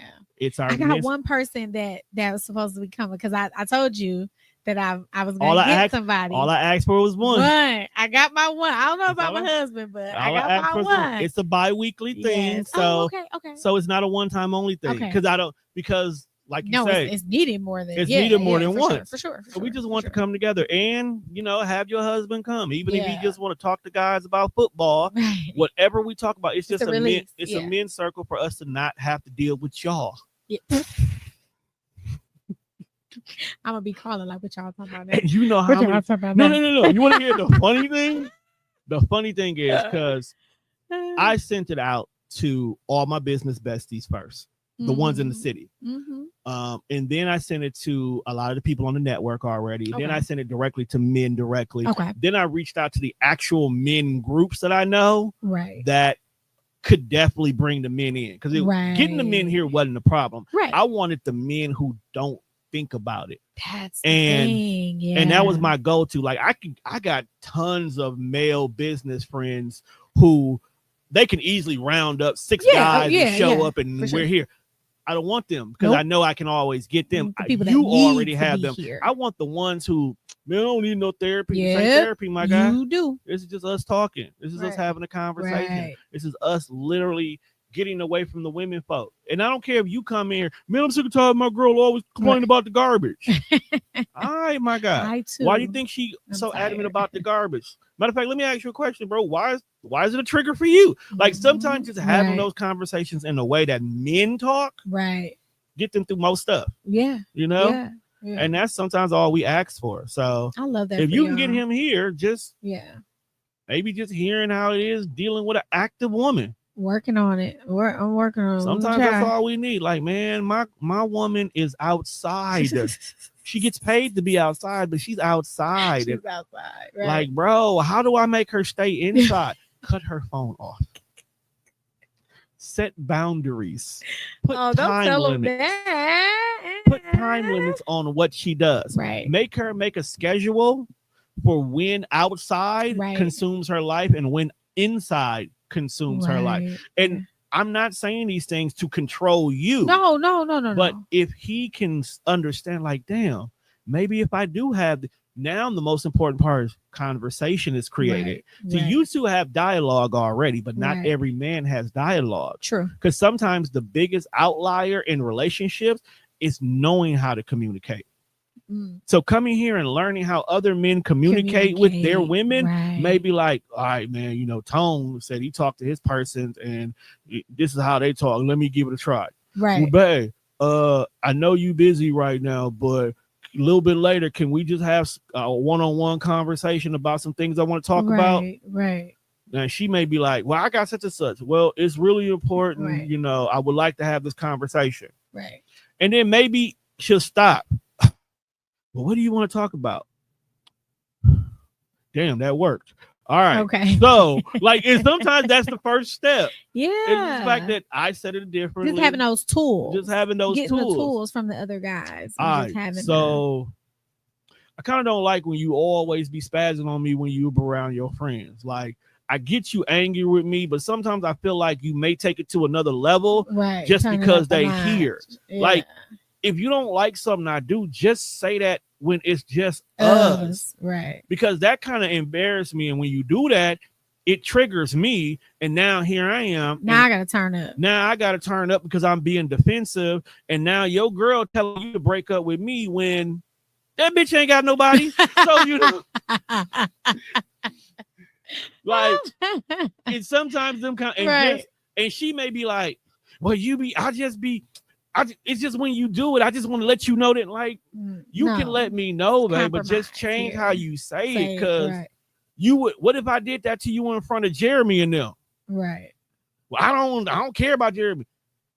It's not the fact that you care about them, but you would feel the way I did that, though. Yeah, for sure. And sometimes that's all it takes. Yeah. It just takes to hear it.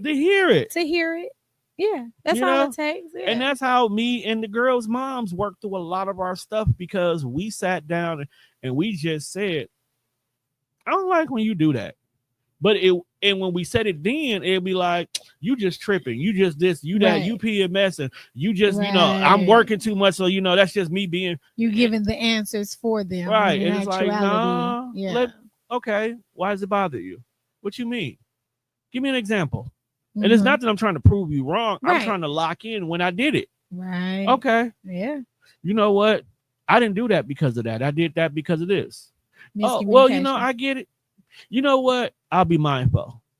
You know what? I'm going to actively be mindful. Yep. Because sometimes just adding the word actively means that you are makes trying. A big difference. It makes a big difference. Like, yeah, I'm trying not to do that. Right. Try just means you're going to be like, oh, damn, I should have did that. But actively means like I'm purposely thinking about not doing that.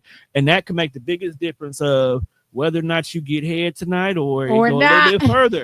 It may go a little further. It might be a little bit further now because you use the word actively. Right. Like, oh, he is actively trying to work on us. You know what? The kids staying by my mama's tonight. Like, oh shit. Okay. You know, and they don't get that. Yeah. Like, y'all just want to be respected just like we do. For sure. And sometimes just having a conversation of what respect look like for y'all can make the biggest difference. Right. Because what it looks like for me may not be what it looks like for you. And if it's not said, it's not said, it's not understood. It's not understood. Because I know for a fact that there's things that my person and the girl's mom do completely different. Right. So I navigate. If I navigate with the same mentality for both of them, I'm going to get two different results. I might get peace from one, but I might get aggression from another. So let me stop. Hey, when I did ABCD, why you turn up on that? I don't like that because it's. I got it. I actually make sure I don't do that next time. Right. So now when I use this for her and she cool, let me find out what can be differently there. Yeah. And notate it. Bring her a lemon pie. Bring her a peach pie. It's always food. It's always food. Ooh, you know how many times food done got me out of trouble. I'm mad at you. I don't want to talk to you. I'm going to go to Wingstop. Give me a 10-piece. Extra season. Like, what is it with 2 y'all? ranches. Y'all really the same person. That's damn near her order. To a T. It's programmed in my DoorDash. Listen, I tell my husband, just get me what you got yourself. No. Get me what you got yourself. And he'll be like, no. Don't do that to me because you know you're not going to like what I got. Exactly. I'm like, okay. Get me what you got. I change my order every time. Right. I want to try a new flavor. Right. I'm feeling bold today. Let me get the super hot. Oh, hell. You know what I'm saying? Now you want that. Why do you get this hot food? Now I'm hungry and I have my mouth set on lemon pepper. Right. You told me get me what I get. I want boneless. I never mean that. I never mean it. I just say it. I never mean it. I want what I want. But exactly. I may not know what I want at the time.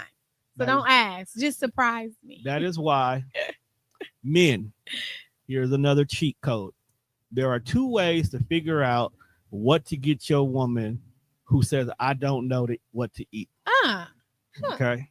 Cheat code number 1. Let's hear this. Every single time you go to a place to eat, remember her last order. Take advantage of the note feature in your phone. Okay. So wherever her number is, look at the places y'all go and just save her order every time. So like Wendy's, Wingstop, whatever. Save her order every time.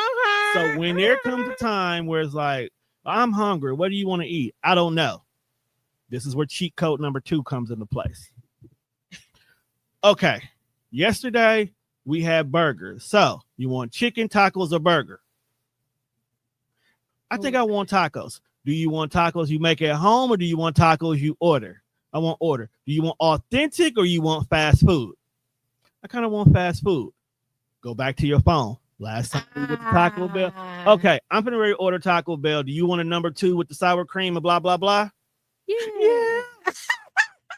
All right. Cool. Okay. Chico. That's the biggest argument we have. It's like, I don't know, I pick last time. No, I pick last time. Well, I don't even know pick. What you want. So, and then it's like, you want chicken. Okay. Do you want your Wingstop chicken you always get, or you want to try something different? I want something different. All right, it's Wednesday. Do you want to go down to Brownstone and we just order wings there? Or do you want me to order something for here? Yeah. Like it's knowing. Your person. It's knowing your person, because one, if you dating with intentions, the note thing should already be there just naturally. Pay attention. Right now. Okay. Like, if she's a flower girl, find out what kind of flowers. Like, these are those small little conversations that people ask in a dating phase that they don't really care about. Yeah. But if you really with intentions, put those things in there. Yep. Because later on down the road, you do it just because you want to, not because you feel like you have to. Right. So if it's a random Friday on a payday and you sent her white lilies to her job that day, nigga. Weekend finna be fine. Nigga, nothing's off limits. Because you want to know what? One, she didn't expect anything. Right. Okay. 2, not only did you get her flowers, you got her flowers. Ooh.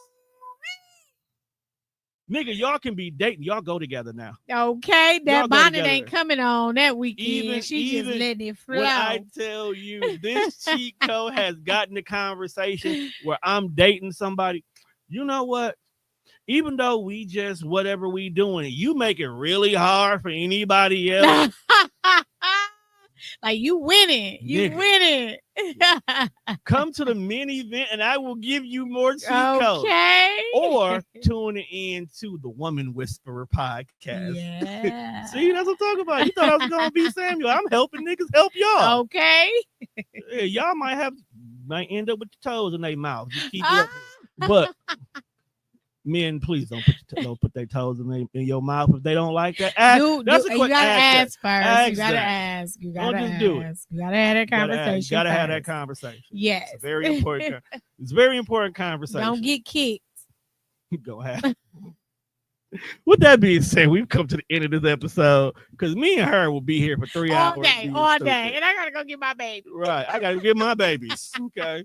Make sure you check us out on all streaming platforms at Spreaker, Spotify, iHeartRadio. Make sure you follow this young lady on all of the things, on all the social medias at Vee Taylor Tate. With that being said, people, we are out of here because I got to draw up a contract for her. Peace.